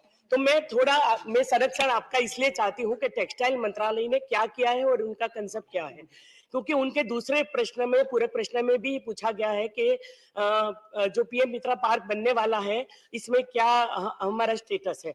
तो टेक्सटाइल रिलेटेड जितनी भी योजना अब तक भारत में बनी, इसमें 2 प्रकार की चीजें हुई कि सिर्फ कॉटन बेस्ड इंडस्ट्री के बजाय हैंडलूम, हैंडीक्राफ्ट, रेशम, जूट और इसके साथ में मैनमेड फाइबर के लिए हम सबने योजना बनाई। और जब मैनमेड फाइबर के लिए जो योजना बनाई, जिसके लिए प्रधानमंत्री जी के मार्गदर्शन से हम लोगों ने ये पीएम मित्र स्कीम का इंट्रोडक्शन हुआ, तो एक पैमाने पे इकोसिस्टम से एक ही साथ में ये प्रोडक्शन मैनमेड फाइबर का हो जाए, इसके लिए हम लोगों ने ये स्कीम तैयार की। और इसमें 13 राज्यों से प्रपोजल आए और 13 में से 7 राज्यों को इसमें पीएम मित्रा पार्क के लिए इसमें सम्मति दी जाएगी। लेकिन बड़े दुख के साथ कहना पड़ता है कि ये पार्क के लिए भी पश्चिम बंगाल से कोई प्रपोजल नहीं आया। दूसरी बात कि जो हैंडलूम, हैंडीक्राफ्ट और क्राफ्ट के लिए जो पैसे अब तक दिए गए हैं, इसमें कई सारी स्कीम है। माननीय जो सदस्य का प्रश्न है ज्यादातर रेशम के लिए है, सिल्क के लिए है कि 4 प्रकार के सिल्क जो प्रोडक्शन होती है, तो यहाँ प्रोडक्शन से लेके जहाँ उनकी कोकुन के साथ में उनकी खेती भी हो जाए, फिर उसका ड्रिलिंग हो जाए, इसे अच्छे उसके सेंटर बने, उनको लेटेस्ट मशीनरी मिले, और इसके लिए भी स्टेट गवर्नमेंट से प्रपोजल होनी चाहिए जो आज तक आई नहीं है। और सबसे अच्छी बात कि हमारे यहाँ सभी हैंडलूम हैंडीक्राफ्ट के आर्टिजन, जिसका हमें बहुत महत्व होने वाला है G20 समिट में भी। आप भी कहीं जाते हैं तो हैंडलूम हैंडीक्राफ्ट की चीजें लेके जाते हैं, लेकिन आर्टिजन कार्ड ही नहीं बने हैं। वहाँ कितने लोग इस व्यवसाय से जुड़े हुए हैं जो केंद्र सरकार की योजना में मांगे गए हैं, वो उन्होंने नहीं बताया। Second supplementary. Sir, my second supplementary question is whether the Textile Ministry on its inspection found Darjeeling or Kalimpong district suitable for setting up of a Prime Minister Mitra Park. If yes, can the proposal still be sent by the state government? And if yes, the last date of submission of the proposal. Thank you. Honorable Mr. वही बताया क्योंकि यहाँ से proposal आई नहीं है।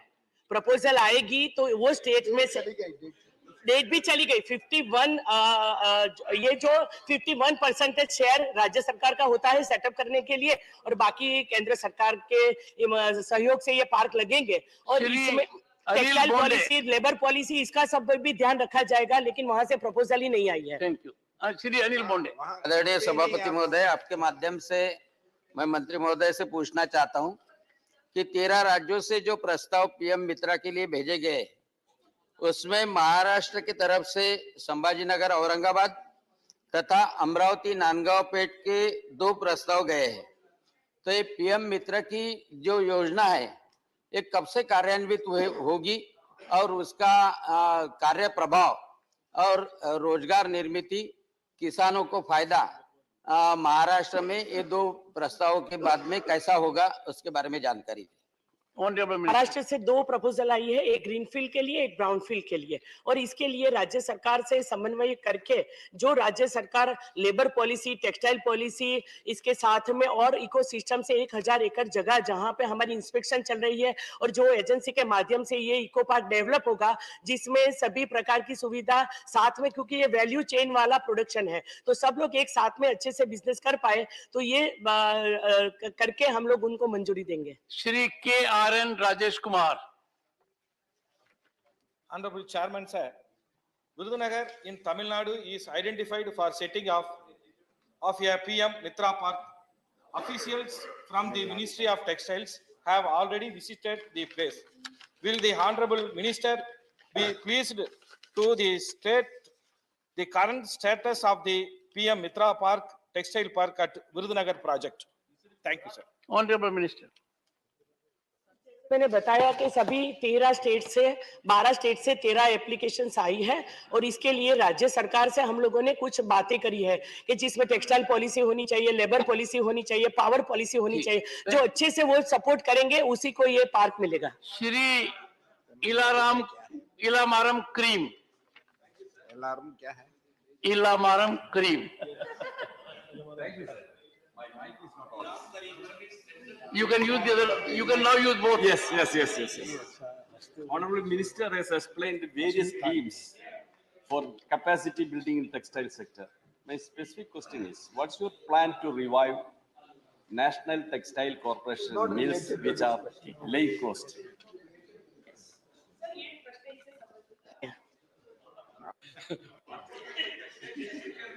Question number 34.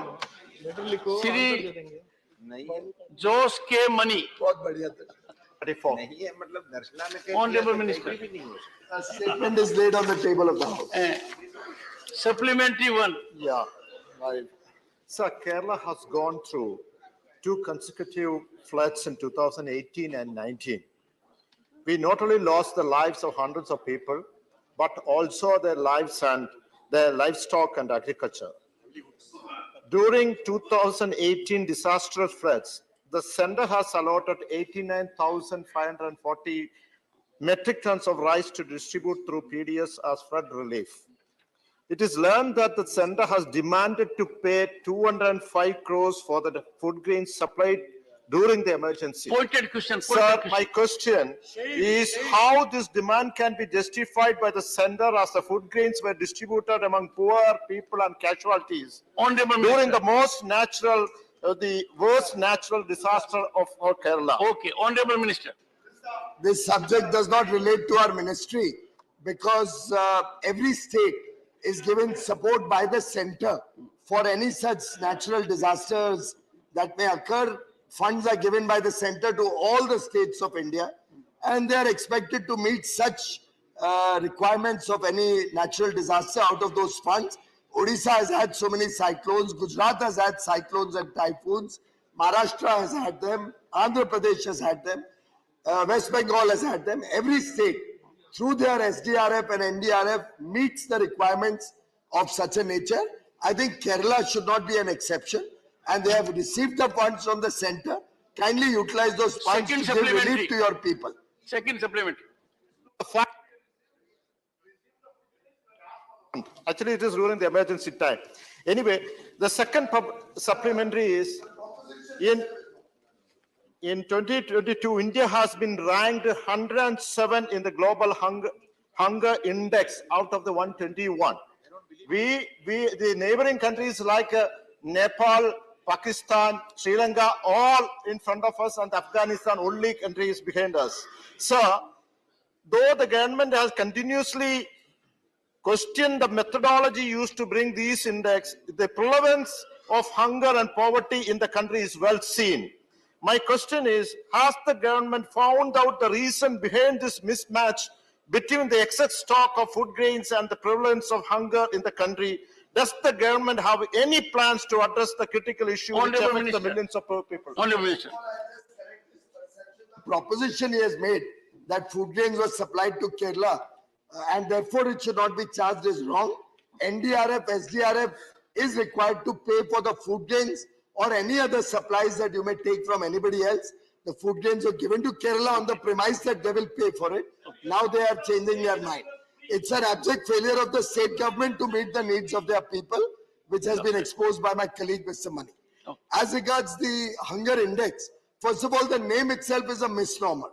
The fact is that every state of India, sir, Honorable Chairman, sir, every single state of India has given it to us in writing that thanks to the Pradhan Mantri Garib Kalyan Ann Yojana, where we supplemented 5 kilos of additional grain over and above National Food Security Act entitlement, we have in a way eliminated hunger or starvation from this country.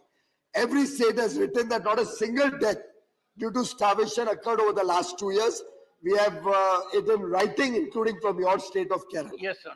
This hunger index is a private index made by some private NGO based on subjects which are not related to hunger. Okay. So they have to first decide what the nomenclature should be.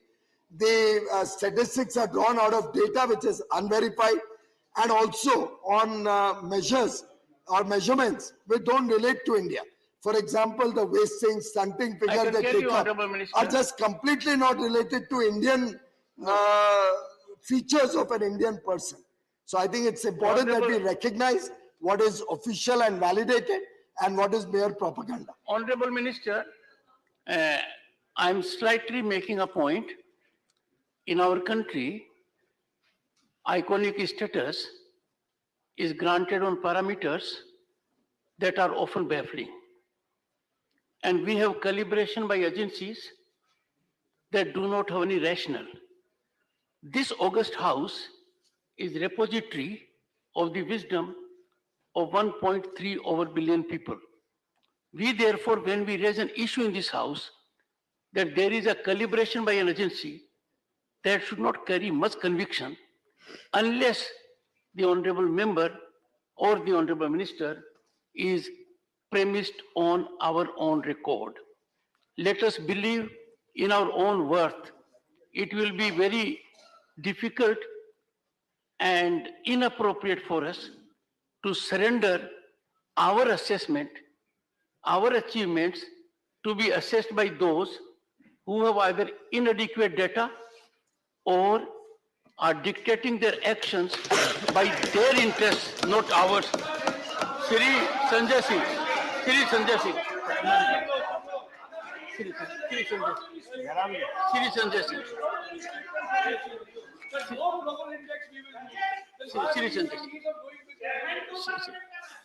Shri Sanjay. I think I would, one thing before, I think every time I say something and drop off a hat, we get adversarial stance. Try to digest what I have said, sir. We must analyze the calibration. We will have respect for. One second, please take your seat. Take your seat. Dr. Jairam Ramesh, take your seat. What I have said is rational with a rationale. And that rationale is we should not be captive. We are a part of global unity. One second, sir. Sir, don't interrupt the chairman at least. Please, I understood it. So I would, one second. I would urge everyone that there are some issues which we need to reflect overnight. I would have individual interaction with all of you. I am very categorical. Our country cannot be allowed to be hurt by calibration from outside on premise which we do not believe in. That does not mean the calibration outside has no credibility. We will have to get into those areas. I'll come to the question now, Shri Sanjay Singh. Confined to the question. धन्यवाद मान्यवर। सबसे पहले तो मैं आपको हृदय से बधाई देना चाहता हूं। पहली बार आपके समक्ष बोलने का अवसर मुझे मिला है और आपने इस विषय पे मुझे बोलने का मौका दिया, इसके लिए धन्यवाद देना चाहता हूं। मान्यवर, मैं माननीय मंत्री जी से बड़ी विनम्रता पूर्वक आपके माध्यम से पूछना चाहता हूं, भारत की राशन वितरण प्रणाली मजबूत होनी चाहिए, ये हम सारे लोग इस बात पे सहमत होंगे, लेकिन इसके साथ साथ हमारी राजनीतिक मत भिन्नता हो सकती है मान्यवर, लेकिन राशन वितरण प्रणाली में राशन के दुकानदार कितनी गड़बड़ी करते हैं, इस सदन का हर नेता इस बात को जानता है। क्वेश्चन मैं इसी पे आ रहा हूं सर। पूछिए। मैं बड़ी विनम्रता पूर्वक माननीय मंत्री जी से पूछना चाहता हूं कि दिल्ली के मुख्यमंत्री ने घर घर राशन पहुंचाने की योजना अरविंद केजरीवाल जी ने बनाई, जिससे कि राशन वितरण, देखिए हंस रहे हैं गरीब आदमी को, गरीब पे हंसते हैं ऐसे सर। ये सब जानते हैं कि राशन वितरण प्रणाली में धांधली होती है। मान्यवर, घर घर राशन पहुंचाने की योजना को आप मंजूरी क्यों नहीं देना चाहते, इसको आज सदन में स्पष्ट कीजिए। Good question. योजना को आप मंजूरी नहीं देते, राशन पे आप मंजूरी नहीं देते, आप चाहते क्या है? गरीब को राशन क्यों नहीं देना चाहते? महोदय, मैं भी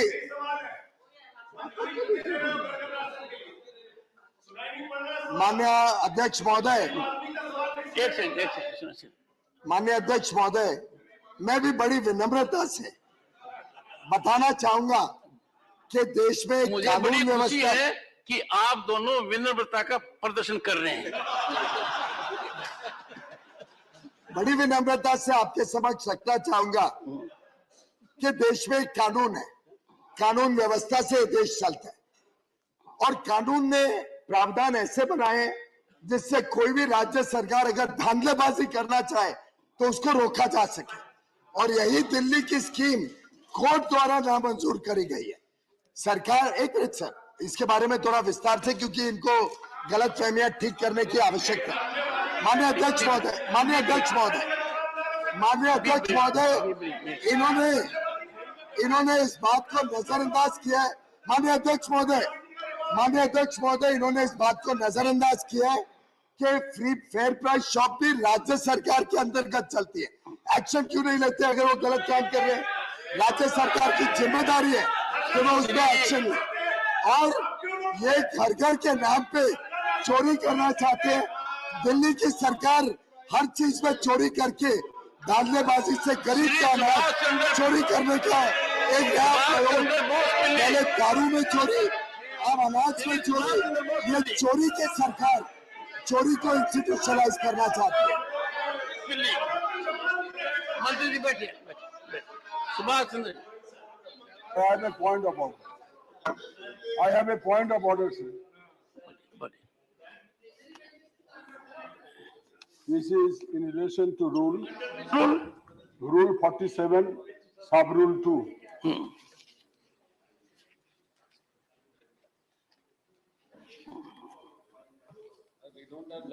Rule 47, sub rule 2 says the right to ask a question is governed by the following conditions. And there are 22 conditions. For the person who will raise the question, for the honorable member who will raise the question, that there is no such conditionality insofar the ministers are concerned while giving the reply. Just now, I have found this House has witnessed that in reply to a supplementary question of Honorable Member Mr. Sanjay Singh, the Honorable Minister characterized the state government as a chore, thief government. Whether this is admissible under the rules, I put it for your kind consideration. There are two things I need to indicate. One, there is no point of order during this tenure, this period. Am I right? But you have allowed. Question hour. So you have allowed. One. With your consent, I have raised the point of order. There is no question of point of order in question hour. Number two, the honorable member has raised an issue which we all must consider. I'll look into it. Yes. I'm so. Thank you, sir. Sir, my Subhash Chandra Pilli, please. Yes. Not mine. Thank you, sir. I was appreciating your patience, but the patience continued beyond a limit. Go ahead. I am putting my straight question, sir. Can the Honorable Minister state the reasons why the targeted public distribution system in Andhra Pradesh covers only 61% of rural and 41% of urban population, when compared to the stipulated coverage of 75% rural and 50% of urban population under National Food Security Act? I also request the Honorable Minister to revise the coverage of beneficiaries by TDPS and NFSA as recommended by Niti Aayog. Honorable Minister. This is unfortunately a legacy of the very ill-drafted AP Reorganization Act, in which a lot of questions were left unanswered. It was done in a hurry, because of which, when the allocation of free food grain between Telangana and Andhra Pradesh was decided, it was probably not very scientific, and Andhra Pradesh feels that they have been unjustly deprived of the right amount of coverage. Telangana was given a greater share compared to Andhra Pradesh. It was done before this government came in. It was based on the census of 2011. And ideally, when the census of 2021 happened, we would have been able to look into the matter afresh. Unfortunately, due to the COVID pandemic, we have not yet been able to conduct the census. I'm sure, and I have assured the Honorable Chief Minister of Andhra Pradesh during several conversations, that when the census data, current census data comes out, we will know exactly which state should get what quantity. I received it as a legacy. Was probably done in a hurry, but sadly it's beyond my power under the NFSA to change it. Thank you, sir. Shri, Based on 2000 census. If only you can conduct the census, Shri this problem will Jawahar not have Sarkar. arisen. You are repeatedly post. Shri Jawahar Sarkar. Sir, for this opportunity. I have only one simple and sharp question addressed to the Honorable Minister. Are we heading for a food crisis? I have figures with me. We have stocks, usually stocks of about 25 million to 26 million tons of wheat at the beginning of the year. We have around 29 to 30 million tons of rice at the end of the year. And last year's procurement was an all-time record, last year's procurement. But in this current year and in the previous year, we have consumed a lot thanks to the Prime Minister's Yojana scheme, the free food scheme. The next question is that both wheat has been impacted, sir. As you know, wheat has been impacted by the heat wave and other factors. And sir, rice paddy has also been badly impacted. Honorable They have Minister, been the question has been asked. reflected on the procurement figures. Honorable So we Minister. are in a shortage state. We are in a shortage state, Honorable Minister, Honorable and I would Minister, like government question is to very clear. admit it and take steps. Honorable Chairman, sir, that question is in two parts. I'll give a sharp and short reply for the first part. Sir, give short, polite, and Very modest. polite, sir. Sharp may be avoided. Have you seen me ever lose my temper in any of the question answers? No, I know Jawahar Sarkar ji, he will not take a sharp reply. He will take a modest reply. Okay, so I'll with all due modesty, sir, Yes. share with the honorable members through you, sir, that the country, thanks to the very deft management of the economy by Honorable Prime Minister Shri Narendra Modi, will not face any food shortage in the years to come. Yes. I can assure the honorable member, we are carefully calibrating and managing our stocks of buffer stocks of rice, wheat, of different other products where we have buffer stocks on pulses. We are very deftly managing and calibrating import duties, export duties to ensure that our stocks remain intact. And while the world may face a food deficit, fortunately, because we are monitoring it on a daily basis, with the Honorable Home Minister, Mr. Amit Shah, heading a group of ministers continuously monitoring inflation and stock levels and other associated fiscal and monetary measures, we have been able to control scarcity as well as control inflation. As regards this other point on buffer stocks, our buffer stocks are within norms despite, as I said earlier, doubling the food allocation. Nearly 1,100 lakh metric ton of rice and wheat has been distributed free of charge to 80 crore people. It's a humongous quantity. Thanks to the record procurement, we were able to feed every single person.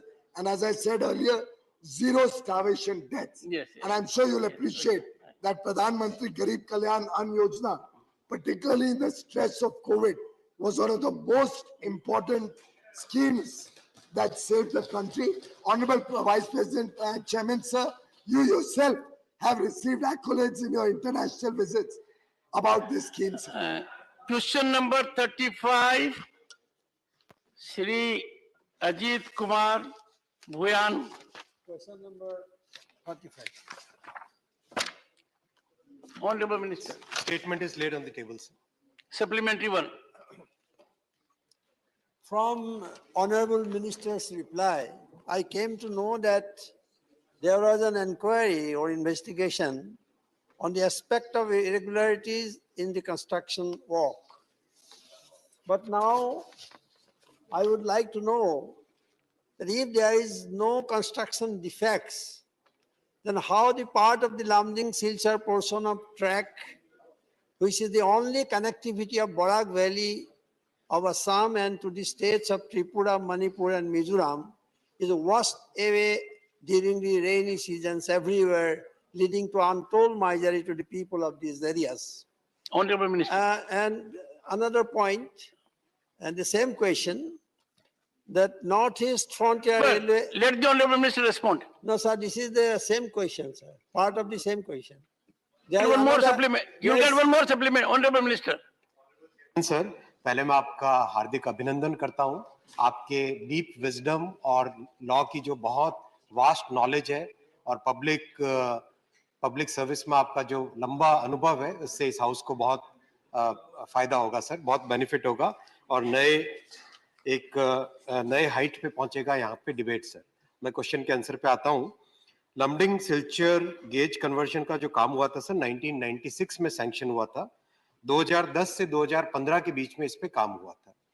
मान्यवर सांसद महोदय ने जो प्रश्न पूछा है कि क्या इसके ऊपर कोई इंक्वायरी हुई थी और इंक्वायरी में अगर कुछ नहीं मिला तो वॉश आउट क्यों हुआ, ये आपका प्रश्न है। इसमें इंक्वायरी हुई थी सर, सीवीसी के एक पूरा पैनल बनाया गया था, उस पैनल ने जाके इंक्वायरी की थी, इंक्वायरी में कुछ भी नहीं मिला था और इसके अलावा भी अगर कोई पॉइंट अगर आ जाता किसी के जानकारी में हो तो हम उसको स्वीकार करने के लिए तैयार हैं।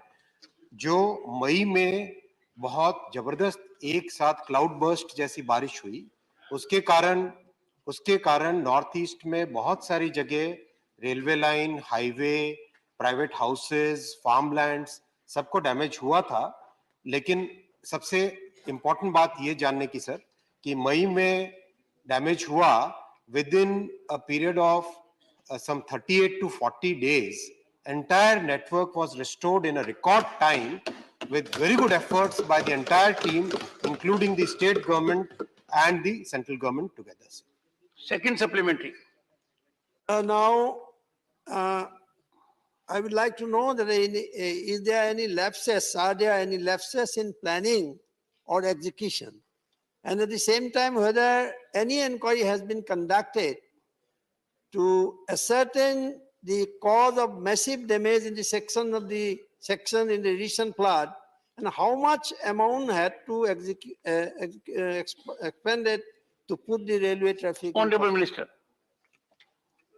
मई के महीने में जो बारिश आई थी, it was almost like a cloud burst, और केवल इस सेक्शन की बात नहीं है, पूरे नॉर्थ ईस्ट में विशेषकर जो आसाम और मणिपुर के कुछ एरियाज हैं उसमें बहुत वास्ट डैमेज हुआ था, बहुत बड़े फ्लड्स थे। इसके लिए जो राज्य सरकारों ने और सेंट्रल गवर्नमेंट ने मिलके जो काम किया उसको सबसे पहले अभिनंदनीय है सर। वो काम इतनी बड़ी मैसिव फ्लड में भी एक बहुत ही मेथोडिकल तरीके से, एक बहुत ही अच्छे तरीके से, एक प्रॉम्प्ट रिस्पांस से काम हुआ है। रिस्टोरेशन वर्क पे फोकस किया गया। और जो माननीय सांसद पूछ रहे हैं कि कोई प्रॉब्लम आई, सर कोई भी नई रेलवे लाइन जब भी बनती है उसको स्टेबलाइज होने में करीब करीब 10 से 12 साल लगते हैं सर। मनोज कुमार झा। शुक्रिया माननीय सभापति महोदय।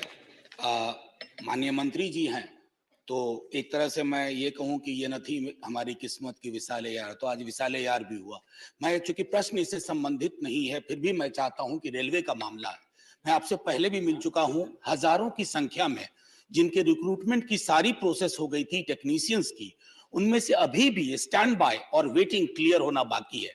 क्योंकि रेलवे हमारे लिए सिर्फ व्यावसायिक उद्यम नहीं है, रेलवे के पीछे सामाजिक सरोकार है, इस पर ध्यान दें माननीय मंत्री महोदय। टोटली अनरिलेटेड क्वेश्चन है, फिर भी मैं माननीय सांसद जी की जानकारी के लिए कहना चाहूंगा, आज रेलवे करीब 1.5 लाख लोगों को रोजगार देने के लिए एक बहुत ही ट्रांसपेरेंट प्रोसेस से रिक्रूटमेंट का प्रोसेस कर रही है। आज आप जानिए एनटीपीसी कैटेगरीज हो, ग्रुप डी की कैटेगरी हो, कितना ट्रांसपेरेंटली कंप्यूटर बेस्ड एग्जामिनेशन हो रहा है।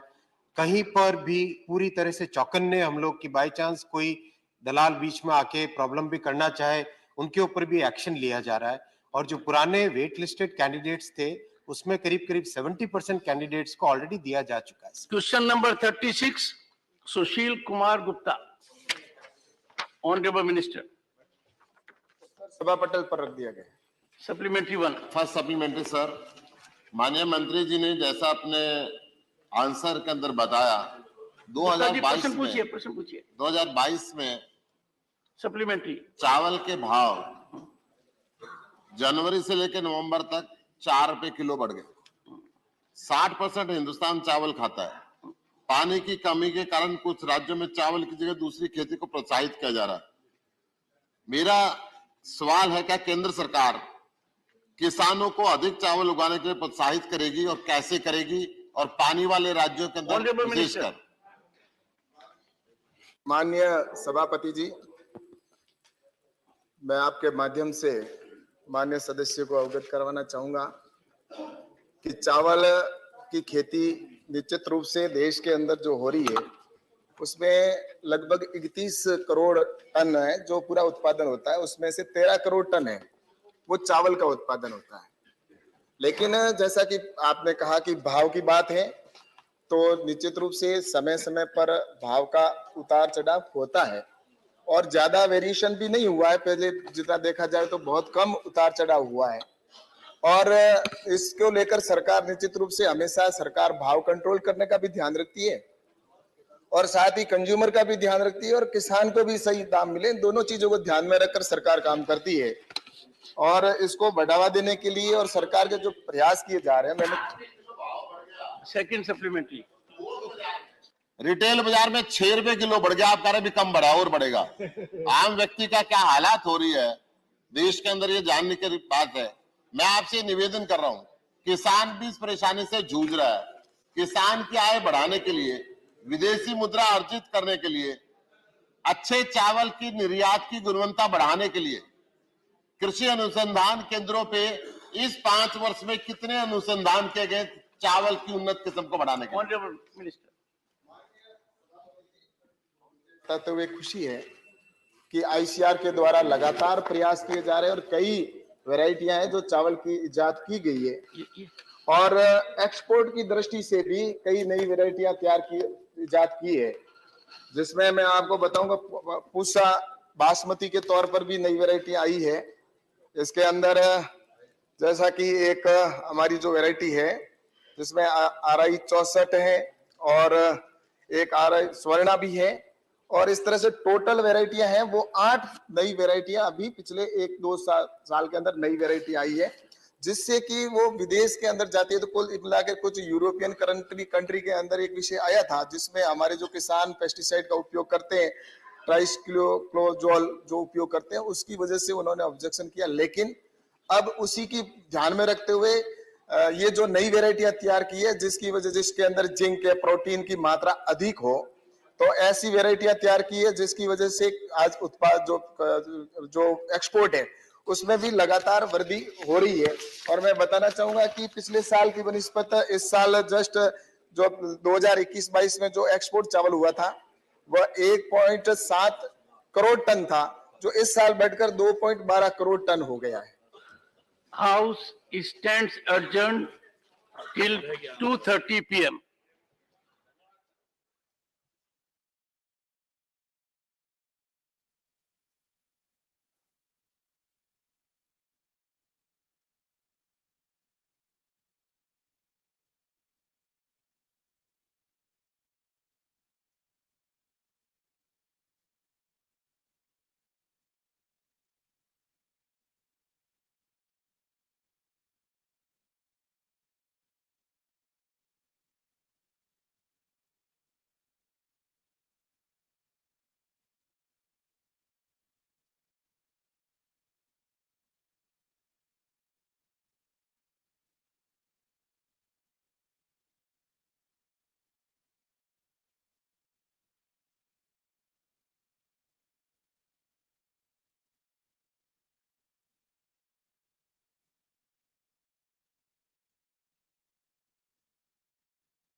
नुकसान का केंद्रीय टीम से सर्वे कराकर उचित मुआवजा दिलाया जाए, जिससे अति पिछड़े जनपदों के किसानों, गरीब मजदूरों को बाढ़ से इस आपदा से राहत मिल सके। धन्यवाद। सर, मैं आपके प्रति आभार व्यक्त करता हूं कि सर आपने मुझे शून्यकाल में बोलने का अवसर प्रदान किया। माननीय महोदय, मैं सदन के माध्यम से सरकार का और आपका एक अत्यंत ही गंभीर विषय के संदर्भ में ध्यान आकृष्ट करना चाहता हूं। सर, आजकल पूरे बिहार में, पटना सहित जो राजधानी है उसके सहित पूरे बिहार में बड़े पैमाने पर युवा शक्ति जो है सर, नौजवान जो है, सूखे नशे के आदी हो गए, जिसके वजह से पूरे बिहार में नौजवानों का जो एक बड़ा तबका है जी वो बर्बाद हो रहा है सर। वहां सूखा नशा में सर गांजा, ड्रग्स, नशीली इंजेक्शन, सॉल्यूशन, व्हाइटनर इत्यादि पूरे गिरफ्त में आ गई है सर। वहां पर बिहार सरकार ने नशाबंदी लागू कर रखा है सर, मगर उनके गलत नीतियों की वजह से नशाबंदी पूरे तौर पर बिहार में लागू नहीं है जी। और उसके अलावे नशाबंदी तो है और बड़े पैमाने पर शराब और नशा की चीज आ रही है सर जी। आर्थिक लॉस तो हो ही रहा है। बस सबसे चिंता का विषय है कि नशाबंदी आपने क्या सफलता हासिल नहीं कर पाए, जमीन पर नहीं उतार पाए और युवा जो है पूरी शक्ति चेंज हो गई है। घर का घर बर्बाद हो रहा है, नौजवान की जिंदगी जा रही है सर, परिवार का परिवार बर्बाद हो रहा है, अपराध की घटनाएं बढ़ रही है, माँ और बहन की। धन्यवाद अध्यक्ष महोदय। Maulana Azad national fellowship was an important scholarship scheme for research scholars from Muslim, Christian, Sikh, Jain, Buddhist and Parsi communities. Yesterday I was answered in Lok Sabha by the Ministry of Minority Affairs with a statement that government has decided to stop Maulana Azad National Fellowship. It is really shocking and it will affect many aspiring research scholars from various minority communities. Honorable Ministry says that the Maulana Azad National Fellowship is overlapping with other scholarship. If there is such overlapping issues, the government shall systematically solve that issue. Cancelling the entire scheme is not a wise idea. If there is no Maulana Azad Fellowship, the students from minority sections who are not coming under other reservation criteria like OBC, SC and ST will be pushed away from all fellowship schemes. The decision to discontinue a fellowship named after Maulana Azad, who is India's first education minister, is an insult of his legacy. I kindly request Honorable Minister of Minority Affairs to withdraw the decision to stop Maulana Azad National Fellowship immediately. दोपहर 2:05 तक के लिए स्थगित की जाती है।